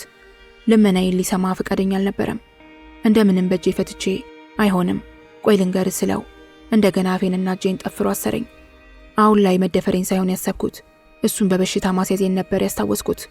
ስለ እኔ ታውቆ ነው ቤቴ ድረስ ሊደፍረኝ የመጣው። ሰው ከሌለህ የለህም። ከሞተ ሰው ላይ ቀበቶ መፍታቱን ቢያውቅ እንደዚህ ያደርግም ነበር። ብፈራገጥ ብታገለው ሊሰማኝ አልቻለም። ለረጅም ሰዓት ከላይ ላይ ፈነጨብኝ። እጄን ፈቶ በሁለት እጆቹ ያዛቸው፣ እግሬንም ከፋፍቷቸዋል። እውነቱን እንድነግረው አፌን እንዲፈታ ይለመንኩት። ብቸኛ እንደሆንኩ ካወቀ እንዴት በሽተኛ እንደሆንኩ አያውቅም። ሊነጋ ደቂቃዎች ሲቀሩት ከላይ ላይ ወርዶ ልብሴን እንዳውላለቀ ትቶኝ ሄደ። ሰውነቴ ደንዝዟል። እኔ ላይ የደረሰውን ነገር መቋቋም አልቻልኩም። የማላውቀው ሰው በአንድ ሌሊት እንደፈለገ ፈነጨብኝ። ቆይ ግን ያኔ ጥላውንን ባገባው ሰዓት ደስታ መርፌ ባታስወጋኝ ኖሮ ከማላውቀው ሰው ላረግዝ ነበር። በዛሬው የስቃይ ሌሊት አንድ ሰው እንደገደልኩ ተሰማኝ። በራሱ ጥፋት ያሳዘነኝን ሰው ማንነት አውቄ ይቅርታ ብጠይቀው ደስ ባለኝ። ለተከታታይ 3 ቀን ከተኛውበት ሳልወጣ በእንባ ተነክሬው አልኩ። ቀንም ሆነ ማታ ካለ ውሃ በስተቀር የቀመስኩት ነገር አልነበረም። በአራተኛው ቀን እንደምንም ከቤት ወጥቼ በረንዳው ላይ ቁጭ አልኩ። ማሰብ ጀመርኩ። ከብዙ ሐሳቦች በኋላ የምኖርበትን ቤት ሽጬ ስራ መጀመር እንዳለብኝ ቢሰማኝም መወሰን ግን አልቻልኩም። በስተመጨረሻም ቤት ውስጥ ዳንቴል እየሰራው መዋል ጀመርኩ። ቢያንስ ሸጬ የምበላበት ብር አገኛለሁ። በር ላይ ሳንጠለጥለው ስለኔ የማያውቅ መንገደኛ ይጠይቀኛል። በፍላጎቱ ማሰራት ለሚፈልግም እሰራለሁ። አሁን ላይ ቀኔን በስራ ጠምጄዋለሁ። የማስብበት ሰዓት እንዲኖረኝ አልፈልግም። በአንድ ቀን ብዙ ዳንቴሎች መስራት ቻልኩ። አመሻሽ ላይ ከተኛውበት ማንም አይደርስላትም ብለው በሩን ለመስበር ሲሞክሩ በውስጥ በኩል ቢላዋ ይዤ ቆምኩ። ጥብቅ አድርጌ ያዝኩት። የሆነ የሚቆፍሩበት መሳሪያ ይዘዋል።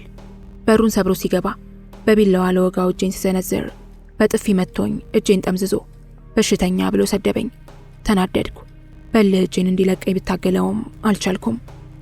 ሕይወቴን እንደቀማሽኝ እድሜሽን አሳጥረዋለሁ፣ ጠብቂ፣ ጊዜው ሲደርስ እገልሻለሁ ብሎ ዝቶብኝ ሄደ። በዳይ እሱ ተበዳይን የሆነን ሳለ እንደ ተበዳይ ደንፍቶብኝ ሄደ። አዳሬን ስጨነቅ አድሬ ቤቱን ሸጬ አዲስ አበባ ወይንም ደብረ ታቦር ለመሄድ ወሰንኩ። ቢያንስ ከሚያውቁኝ ጓደኞቼ በስተቀር የማገኘው ሰው አይኖርም። የምኖርበት ቤት እንዲሸጥ በጠዋት ተነስቼ ለደስታ ልነግራት በፍርሃት በጨለማ የደፈረኝን ልጅ እንዳላገኘው ስጸልይ ነው ከቤቷ የደረስኩት። ቤቱን እንደምሸጠው ስነግራት ከፍቷታል። ገዢ እንድትፈልግልኝ ነግሬያት ወደ ሀሴት ቤት መሄድ ስጀምር ሰውን ወደድኩ እያልሽ በሽታ ታስይዣለሽ አስቀያሚ አለኝ በገባው ልክ ከተሰበሰቡት ወጣቶች አንዱ። እኔም በሆን ያልገባውን ለማስረዳት አልሞከርኩም። መንገዴን ቀጥዬ ሀሴት ቤት ደረስኩ። እናቷን ነበር ያገኘኋት። ስቃ ተቀበለችኝ። በእኔ ሕይወት ውስጥ 2 አይነት ሰዎች አልፈዋል፣ አስመሳዮችና የማያስመስሉ። የሀሴት እናት ደግሞ ከሚወዱኝ ሰዎች መካከል አንዷ ናት። የመጣሁበትን ዓላማ ስነግራት ከኛ ጋር ኑሪ ብላ ስትለምነኝ እዚህ ሀገር የመኖር ፍላጎት እንደሌለኝ አስረግጬ ነገርኳት። ለቤቱ ገዥ እንድትፈልግልኝ በድጋሚ አስታውሻት የሀሴትን ስልክ ቁጥር ተቀብዬ ወደ እነ መቅደስ ቤት አመራሁ። አሁን ማንም ምንም ቢለኝ አልፈራሁም። አንገቴን ደፍቼ አልተራመድኩም። የተሰበሰቡ ሰዎች ሳይ እንደሚለክፉኝ ባስብም ከወትሮ በተለየ ጠንካራ ሴት ስለመሆኔ ደግሞ ላሳያቸው ከቤት የወጣው እስኪመስለኝ ነበር ፍርሃቴን ያስወገድኩት። ከነ መቅደስ ቤት ስደርስ ትልቅ እህቷን ውጭ በር ላይ ያገኘኋት። ለእናቷና ለብዙ ሰው ቤቱን ልሸጠው እንዳሰብኩ እንድትነግርልኝና የመቅደስን ስልክ በወረቀት ላይ ጽፋ ሰጠችኝ። ከነሱ እንደተመለስኩ ወደ አበባ ቤት አመራሁ። አሁን ደግሞ ከቅድሙ በበለጠ የራስ መተማመን ተሰማኝ። ስደርስ እናቷን ነበር ያገኘኋት። ቤቱን የሚገዛ እንድታፈላልግልኝ ነግሬያት የልጇን ስልክ ቁጥር ተቀብያት ወደ ቤቴ እየተመለስኩ ያለ በሌሊት የደፈረኝን የሚመስል ሰው ተመለከትኩ። አቋሙ፣ የፊቱ አቀማመጥና አረማመዱን ሳይ አጠራጥሮኝ ወደሱ ተጠጋሁ። አንተ ነህ ብዬ ልጠይቀው አማረኝ። እሱ መሆኑን እርግጠኛ ስሆን በሆነ ነገር ፈንክቼው እሪ ብዬ ለማስያዝ ወሰንኩ። ስጠጋው ዝም ብሎ ሄደ። እሱ እንዳልሆነ ሊያሳምነኝ ፈልጎ የተጠቀመው መንገድ እንደሆነ ገባኝ። ፍጥነቱን ጨምሮ ከሆነ ቤት ላጥ ብሎ ገባ። ከአሁን ይወጣል ብዬ ብጠብቀውም ሊወጣ አልቻለም። እንደምንም ራሴን አረጋግቼ ትቼ ወደ ቤቴ ተመለስኩ። ከመደፈሬ በበለጠ በማላውቀው ሰው መበላሸቴ ይበልጥ አመመኝ። ውስጤ መረጋጋት አቃተው። ተነስተሽ የሆነ ቦታ ብረር ያለኝ የአክስቴን የጋብቻ ቀለበት ለመሸጥ የተቆለፈውን ሳጥን ከፍቼ ወርቁን አወጣሁት። ይዤው ወደ ብር ቤት ሄድኩ። አሁን ላይ ማንም ምንም ቢለኝ አልናደድም። የራሳቸው ጉዳይ ነው። የኔን ሕይወት የምኖረው እኔው ራሴ ብቻ ነኝ። የሕይወቴን መንገድ በራሴ መንገድ ለማስተካከል እየሞከርኩ ነው። ሕይወቴ ተበላሽቶ ቢቀር የምወቀሰው እኔው ነኝ። ወርቅ ቤት ስደርስ ገብቶ ለመሸጥ ድፍረቱን አጣሁ። ሰርቄ ያመጣሁት መሰለኝ። በሩ ላይ ቆሜ ብዙ አሰብኩ። ድፍረት የሰጠኝ እዚህ አልኖርም የሚል ሐሳብ በውስጤ ስለነገሰ ቀጥ ብዬ ገብቼ 2800 ብር ሸጥኩት። ብሩን እንደተቀበልኩ ሞባይል ስለሚያስፈልገኝ ወደ ሞባይል ሴንተር ሄድኩ። የስልክ ቀፎና ሲም ካርድ ገዝቼ ወደ ቤቴ ተመለስኩ። ከወትሮ በተለየ እዚህ አልኖርም በሚል ሐሳብ ራሴን ቆልፌው ተረጋግቻለሁ። መረጋጋት ትልቅ ጥቅም እንዳለው ገባኝ። እኔ መረጋጋትና ትዕግስት ባይኖረኝ በዚህ ሰዓት ወይ ሙቻለሁ አሊያም አብጃለሁ። ኑሮዬን በአዲስ አበባ አድርጌ ህይወቴን ለመቀጠል ስለመወሰኔና ወደ እሷ ልመጣ ስለማሰቤ ለአበባ ደውዬ ነገርኳት። ከዚህ በፊት ግን ስለ ብዙ ነገሮች አውርተናል። አበባ ይህንን ስትሰማ ደስታዋ ወደር አልነበረውም። ነይ ለትንሽ ጊዜ እኛ ጋር ትሆኛለሽ አለችኝ። ስልክ እንደገዛውና እንድትደውልልኝ ነግሬ ያዘጋሁት። ለሐሴትና ለመቅደስ ደውዬ ሐሳቤን ስነግራቸው አልተቃወሙኝም። ሁሉም በውሳኔ እንድጸና ደስታቸውን ገለጹልኝ። በአዲስ ሀገር አዲስ ሰውና አዲስ ተስፋ ልተዋወቅ ነው። ውስጤ የሚናፍቀው ነገር እንዳለ ይሰማኛል። ከጓደኞቼ ጋር ሕፃን እያለን ጥምቀትን ልናከብር ስንወጣ አንድ አይነት ቀሚስ ነበር የሚገዛልን። እናም የጥምቀትን ቀን ሁላችንም አንድ ላይ ልናከብር ቃል ተገባብተናል። አሁን ግን እነሱም ቤተሰቦቼም የሉም። እንደ ሕፃንነቴ ልብስ የሚገዛልኝ፣ ጸጉሬን የሚሰራኝ፣ በፍቅር የሚያየኝ ሰው የለም። ጓደኞቼን በትምህርት ጉዳይ ጥምቀትን ከዚህ ማሳለፍ አልቻሉም። ከዚህ ሀገር አንድ እግሬ ከወጣ ለመመለስ የማስበው ጥምቀትን ከጓደኞቼ ጋር አንድ አይነት ልብስ ለብሰን እጅ ለእጅ ተያይዘን የምንውል ከሆነ ነው። አንድ ቀን ቃላችንን ይሆናል። በምናቤ አዲስ አበባ ስለምኖረው ህይወት እያሰብኩ እያለ ደስታ ከሆነ ትልቅ ሰውዬ ጋር በሩን አንኳኩታ ገባች። አመጣጣቸው ድንገት ሆኖብኝ ብደነግጥም መልካም ዜና ነበር ይዘው የመጡት። የሰውየው አመጣጥ ቤቱን ለመግዛት እንደሆነ ደስታ ስትነግረኝ በፈገግታ እንዲቀመጡ አደረግኳቸው። ስንት ትየዋለሽ አለኝ። እኔ ስለ መሬት ሽያጭ የማውቀው ነገር አልነበረም። ከዚህ ቀደም ሌሎች ሰዎች 200,000 ያወጣል ስላሉኝ ብቻ 200,000 ብር አልኩት። እሱም 150,000 ብር እንደሚገዛኝ ነገረኝ። የኔ ፍላጎት ከዚህ ሀገር መውጣት ስለሆነ ባለኝ ዋጋ ልሸጥለት ተስማማሁ። እሱ ብሩን ይዞ ለመገኘት የዛሬ 2 ቀን ተቀጣጠርን። እኔም ትልቅ ሰው ያስፈልጋል ስለተባልኩ ለአባቴ ደውዬ እንዲመጣ አደረግኩት። ቤቱ ሊሸጥ አንድ ቀን ሲቀረው ወደ እኔ የመጣው አባቴ ቤቱ አይሸጥም ብሎ ቢከለክለኝም ስለ ቤቱ ምንም እንደማያገባውና ስለ እሱ ግድ እንደሌለኝ አስረግጬ ስነግረው በስተመጨረሻ ብር እንዳካፍለው ጠየቀኝ። ተስማማሁ። አመሻሽ ላይ እንጀራ ጨርሼ ስለነበር ከደስታ ተበድሬ በማምጣት እራቱን እንዲበላ ትቼለት ተኛሁ። ከአባቴ ጋር አብሮ መብላት አልቻልኩም። ለአባቴ ይቅርታ ማድረግ ታላቅነት እንደሆነ ባውቅም ባገኘው አጋጣሚ የሚጎዳኝ ከሆነ ይቅርታ ማድረጌ ትርጉም ያጣል። ስንቴ ይቅርታ ላድርግለት? ዛሬም ውስጤ አባትነቱን ይፈልገዋል። እሱ ግን ልጅነቴን አይወደውም። ከፍቅር ይልቅ ጥቅምን ያስበልጣል። እንደዚያም ሆኖ የእውነት ነገም ዛሬም እስከ ወዲያኛው እወደዋለሁ። ለመውደድ ሳይሆን ለጥላቻ ነው ምክንያት የሚያስፈልገው። አባቴን ለመጥላት ብዙ ምክንያቶች አሉኝ። ለመውደዴ ግን ምክንያት የለኝም። ዝም ብዬ እወደዋለሁ። ጠዋት ከእንቅልፉ ሳይነቃ ቁርስ ሰርቼ ሳቀርብለት አብሬው እንድበላ ጠየቀኝ። አብሬው ተቀምጬ በአንድ ማዕድ አይደለም ለመብላት ሳስበውም ሁሉ እንደማልችል ነገርኩት። ጥያቄው ዘገነነኝ። እስከዚህ ድረስ ነው ውስጤ የሻከረው። ቤቱን የሚገዛኝ ሰውዬ የተለያየ እማኞችን ይዞ ሲመጣ አባቴ ደግሞ የኔ ወገን ሆኖ እንደ ሽማግሌ ቁጭ አለ። የሚናገረው ንግግር ልብ ያደማል። ሰዎቹም ጠልተውታል። በጣም ያናደደኝ ነገር እናንተ ካልገዛችሁት እኔ ትንሽ ብር ሰጥቻት ቤቱን ወስደዋለሁ ያለ ሰዓት ነበር ልቤ ስብርብር ያለው። እውነት ግን ለአባቴ ይቅርታ አደርግለት ይሆን? በእኔ ሙግት ቤቱን ተፈራርሜ ሸጥኩት። ለጊዜው ስሙን እስካዘዋውርለት ድረስ 50,000 ብር ሰጠኝ። አባቴ እዚህ እንዳይቆይ ከመፈለጌ ብዛት የተቀበልኩትን ብር የእናቴን ተስካር እንዲያወጣላትም ጭምር ምንም ሳላስቀር ሰጠሁት። ደነገጠ። ብሩን ስሰጠው በስራዎቹ የተጸጸተ የሚመስል ነበር። አይገባኝም እኮ ልጅ ያለኝ። እየወሰዱ አይገባኝም፣ እየኖሩ እንደመሞት ማለት ነው። ለአባቴ ይህንን ስላደረግኩለት አልተጸጸትኩም። ምክንያቱም ጥላቻን በፍቅር ማሸነፍ ስለሚቻል የሚገባንን ብቻ ሳይሆን የተሰጠንን ስለምንኖር አባቴ ብሩን ተቀብሎ ከውጭውም ሆነ ከውስጡ መርቆኝ ትቶኝ ሄደ። ተሰናብቶኝ ሲሄድ የሆነ ሸክም ከላይ ላይ የወረደልኝ ያህል ቅልል ብሎ ተሰማኝ። ቤቱን ለገዛኝ ሰውዬ በአንድ ሳምንት ውስጥ መዘጋጃ ቤት ተመላልሼ የቤቱን ስም አዞርኩለት። ቀሪው 100,000 ብር ሲሰጠኝ ለኔና ለጓደኞቼ ተመሳሳይ ቀሚስ ገዛው። ይወዱታል የሚል ተስፋ አለኝ። ወደ አዲስ አበባ ለመሄድ ምን ማድረግ እንዳለብኝ ስላላወቅ ሐሴትን ደውዬ ስጠይቃት እንዴት ትኬት እንደሚቆረጥ አስረዳችኝ። ባንክ ቤት ሄጄ ቀሪውን ገንዘብ በቡክ አስገብቼ ትኬት ቆረጥኩ። እንደምሄድ የእርግጠኝነት ስሜት ተሰማኝ።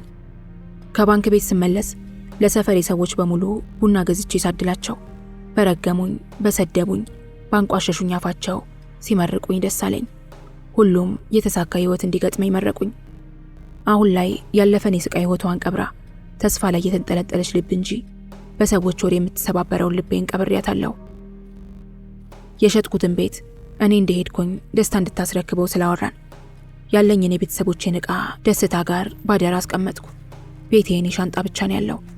ከሻንጤ ውስጥ ግን አብረውኝ እንዳሉ ለማሰብ የእናቴን የእህቴንና የአክስቴን ፎቶዎችና ልብሳቸውን ያዝኩ። የራሴ ቤት ሲኖረኝ እኔን እንዲያደርገው የፈጠሩኝን ፎቶ በክብር አንጠለጥለዋለሁ። ስወጣም ስገባም በደስታ ያቸዋለሁ። እነሱም ያለሁበትን ሁኔታ እያዩ ወይ ያዝናሉ ወይም ይደሰታሉ። ይህንን ስሰራውዬ ደክሞኝ አይኔን ጨፍኜ ልተኛ ስል ውስጤ ስለ አዲሱ ህይወቴ የሚሰማኝን ስሜት ያስባል። እግሬ እዛ የደረሰ ይመስል አዲስ አበባን ይዞራታል። እጆቼ ጓደኞቼን ያቀፉ ይመስል ይንቀራፈፋሉ። ብቻ አላውቅም። እዛ ሄጄ ስለማሳለፈው ህይወት እያሰብኩ ሰዓቱ ደርሶ የባሱ ተቆጣጣሪ ደወለልኝ። ውጪ ያሉኝ። ወይኔ ፍጥነት! ባሱ ላይ እስክሳፈር የነበረኝ ችኮላ እስከ ፌርማታው እስክደርስ ብቻዬን ስለነበርኩ ፈርቼ ነበር። ባሱን ከርቀት ስመለከተው ብዙ ነገር ያለባትን አገሬን ትቻት መሄዴን ስረዳ ወደ ባሰኝ።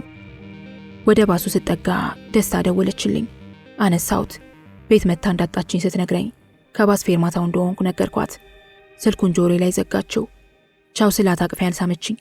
በዚህ ሌሊት መታ መሸኘት ፈልጋ እንደሆነ ገባኝ። ግን ምን ላድርግ? አልመለስ ነገር።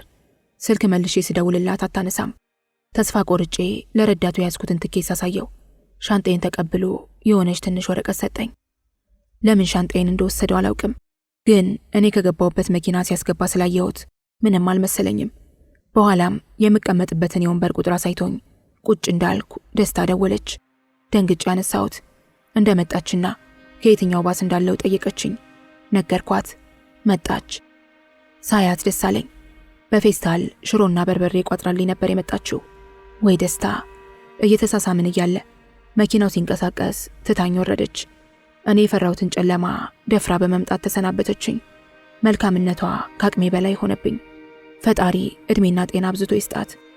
አንድ ቀን የምንገናኝ ይሆናል። ባሱ መንገድ ጀመረ።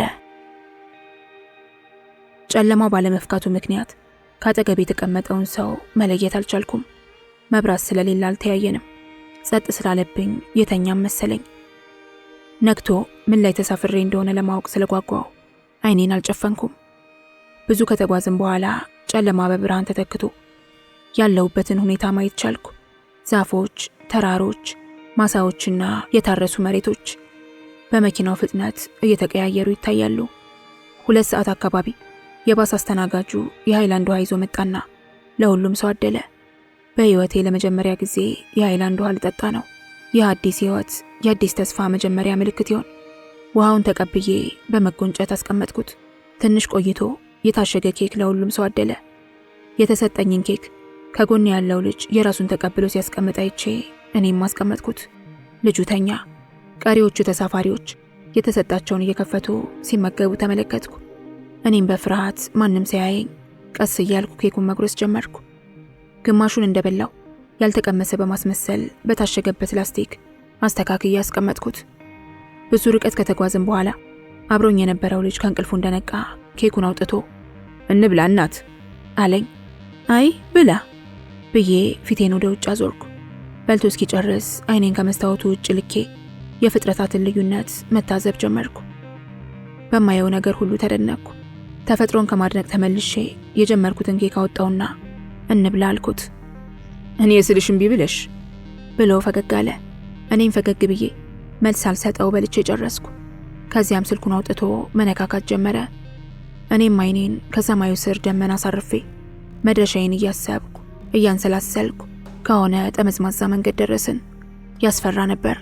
ፈራ ተባ እያልኩ ይሄ ምን አገር ነው ብዬ አጠገቤ ያለው ልጅ ጠየቅኩት። አባይ በረሃ ይባላል፣ ያስፈራላ ብሎ ጠየቀኝ። የውስጤን ስሜት የተረዳ ይመስል አዎ ብዬ ዝም አልኩት። ያንን ጠመዝማዛና አስፈሪ መንገድ ስናልፍ የኔም ሕይወት እንደዚህ አስፈሪና አሰልቺ መሆኑን ገና አሁን በደንብ ታወቀኝ። ስለዚህም የመንገድ ወጣ ገባነት ሕይወቴን አሳየኝ። አሰልቺው የአባይ በረሃ መንገድ ወጥተን እንደጨረስን ቀጥ ያለ መንገድ አጋጠመን። ይህ መንገድ ደግሞ የቀጣዩ የሕይወቴ አንዱ አካል መሰለኝ። ቀጥ ያለ አባጣ ጎርባጣና ፍራቻ የሌለበት አስደሳች ሕይወት ያጋጠመኝ ይመስል በተስፋ ሞላኝ። ይቺ ዓለም ግን ያለ ተስፋ ምን ትሆን ነበር?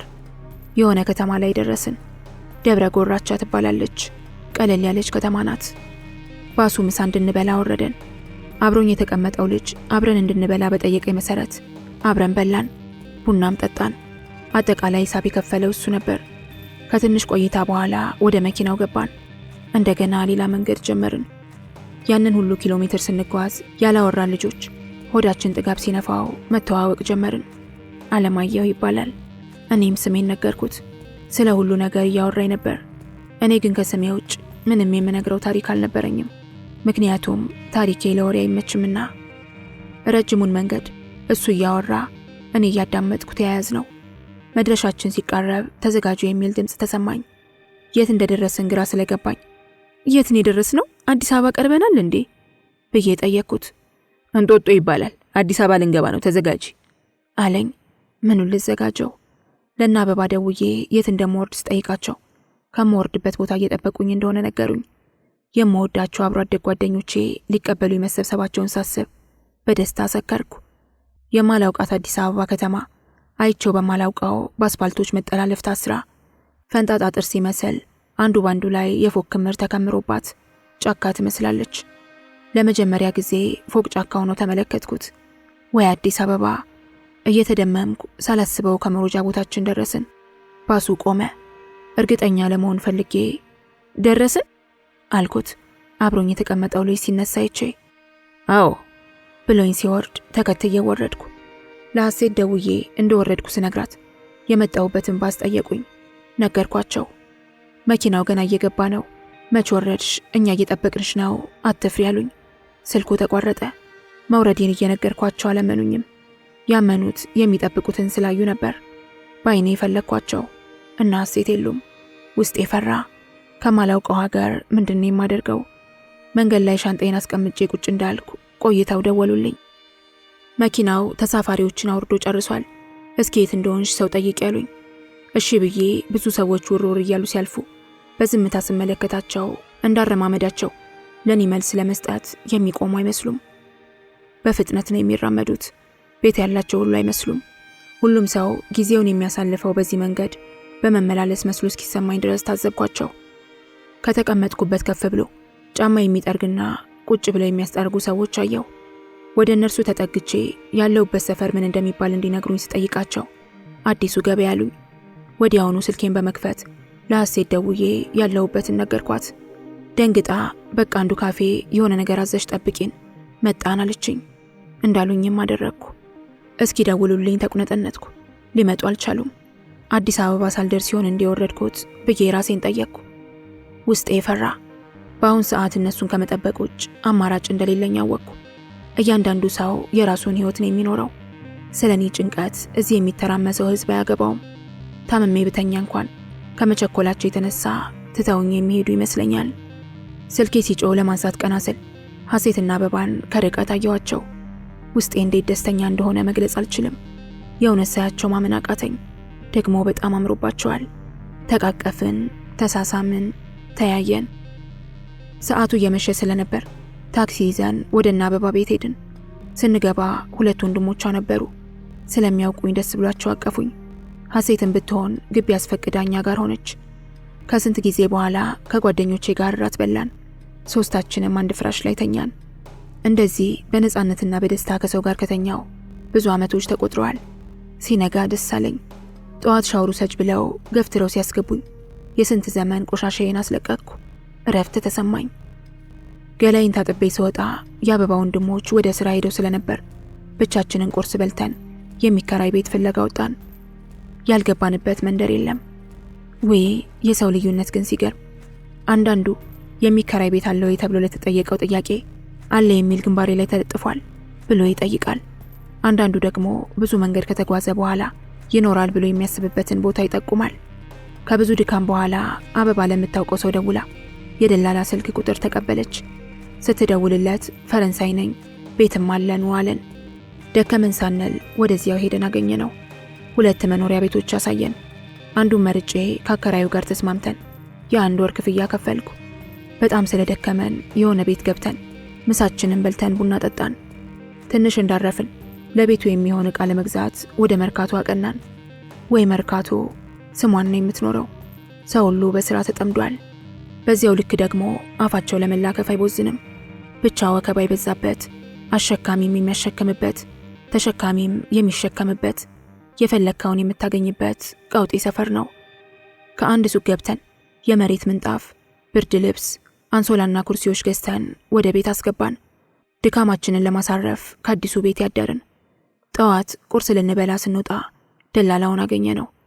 ለስራ የሚሆን ኮንቲነር ቤት እንዲፈልግልኝ ነግረ ነው። ቁርስ በልተን ስንወጣ አግኝቻለሁ ላሳያችሁ ብሎ አሳየን። ኮንቲነሩ ሻይ ቡናና ትኩስ ምግቦች ይሸጡበታል። ደፍሬ እስከ ዕቃው ተከራየሁት። የጎደለውን ዕቃ ከጓደኞቼ ጋር አሟልቼ ስራ ጀመርኩኝ። ጓደኞቼ ቤተሰባቸውንና ስራቸውን ትተው ለ3 ቀናት ከኔ ጋር ላይታች ሲሉ ሰንብተው ስራ እንዳስጀመሩኝ ወደ ጉዳያቸው ሄዱ። እኔም ስራዬን እየሰራው በጊዜ ቤት ገባለሁ። በፍጥነት ስራ ቦታዬንና መኖሪያ ቤቴን ለመድኩት። የአዲስ አበባን ውሃ ከቀመስኩ 2 ሳምንት ሆነኝ። ጓደኞቼ መጡልኝ። ሳያቸውና ሳገኛቸው ብደሰትም ሲለዩኝ ደግሞ አዝናለሁ። ቤቴ በትንሹም ቢሆን እየተሟላ ነው። ከስራ ቦታ ወደ ቤቴ ስመጣ አንዳንድ ዕቃዎችን ገዛለሁ። ጓደኞቼ በቤቴ ደስተኛ ሆነዋል። አብረን አድረን ጠዋት ስራ ቦታ ሙለን እንለያያለን አልኳቸው። ሁለቱም ሲተያዩ ከቆዩ በኋላ አበባ ዛሬ ስራ ከሰዓት ነው የምትከፍችው፣ አሁን እንውጣና ቁርስ በልተን ሆስፒታል እንሄዳለችኝ። መቼስ እኔ የመጥፎ ነገር መሰሪ አይደለሁ። ምን እንደተፈጠረ ስጠይቃቸው ለኔ ያስበው መድኃኒት መከታተል እንዳለብኝ ያስረዱኝ። አሁን የመኖር ጉጉት አድሮብኛል። ተያይዘን በአቅራቢያችን ወደሚገኘው ሆስፒታል ስንሄድ የመንግስት ጤና ጣቢያ ጠቆሙን። በጠቆሙን መሰረት አፍንጮ በር ስንሄድ መሸኛ አምጪ አሉኝ። ወደዚህ ሀገር የምመለስበት ምክንያት ስለሌለ ለመንኳቸው። እምቢ አላሉኝም። አሁን ህይወቴ ሁሉ መቃናት ጀምሯል። ለወሬ የሚሆን መድኃኒት ሰጡኝ። ስራዬን በተገቢው ስለምሰራ ጓደኞቼን በዝተዋል። ብዙ ሰዎችን ተዋውቄያለሁ። ነገስ ማንን አውቅ ይሆን? ዛሬም ከተኛውበት ተነስቼ ከልጅነቴ እስካሁን እያስታወስኩ የጻፍኩት የማይረሳ ልብን የሚሞነጨር ትውስታ ውስጥ የሚዘፍቅ መሞትንም መኖርንም ያየሁበት ህይወቴ ስለሆነ እንዴት እረሳዋለሁ? ዛሬ ከስንት ጊዜ በኋላ መጻፌ ሐዘንን ሳይሆን ደስታን፣ ተስፋን፣ የመኖር ጉጉትን፣ የእውነት መኖሩን አንግቦ የያዘ ነው። በዚህ ታሪክ አንገቴን አልደፋም። ስሜን ስለኖርኩት ቀና ብዬ ይራመዳለሁ። ያ ሁሉ የችግር ጊዜ አልፏል። ዛሬ ከዚህ ወረቀት ላይ ስለጻፍኩት ስንት ዓመት የተሸከምኩትን ሸክም አውርጄ እንደጣልኩት ያህል ነው የተሰማኝ። አንድ ያወቅኩት እውነታ HIV የያዘው ሰው ተስፋ ቆርጦ ማራዘሚያውን ካላቋረጠው በስተቀርና መጀመሪያ እውቀቱ ሳይኖረው ቀርቶ ሳይጀምረው ሲቀር ወይንም ደግሞ እንዳለበት ሳያውቅ በሽታው ካላጠቃው በቀር ማራዘሚያውን እየወሰደ እንደ ማንኛውም ሰው ፈጣሪ እስከፈቀደለት ጊዜ መኖር ይችላል። እኔም ዛሬ ታሪኬን በዚህች እስክሪብቶ ከማስታወሻዬ ላይ ስለጻፍኩት ለሰው ያወራሁት እስኪመስለኝ ድረስ ቅልል ብሎኛል። እስክሪብቶ አልቃለች። ልክ እንደኔ ህይወትም እየጻፈች ነው። ቀስ በቀስ ብዙ ነገሮችን ባጣም ህይወቴ ግን ቀጥሏል። ተፈጸመ።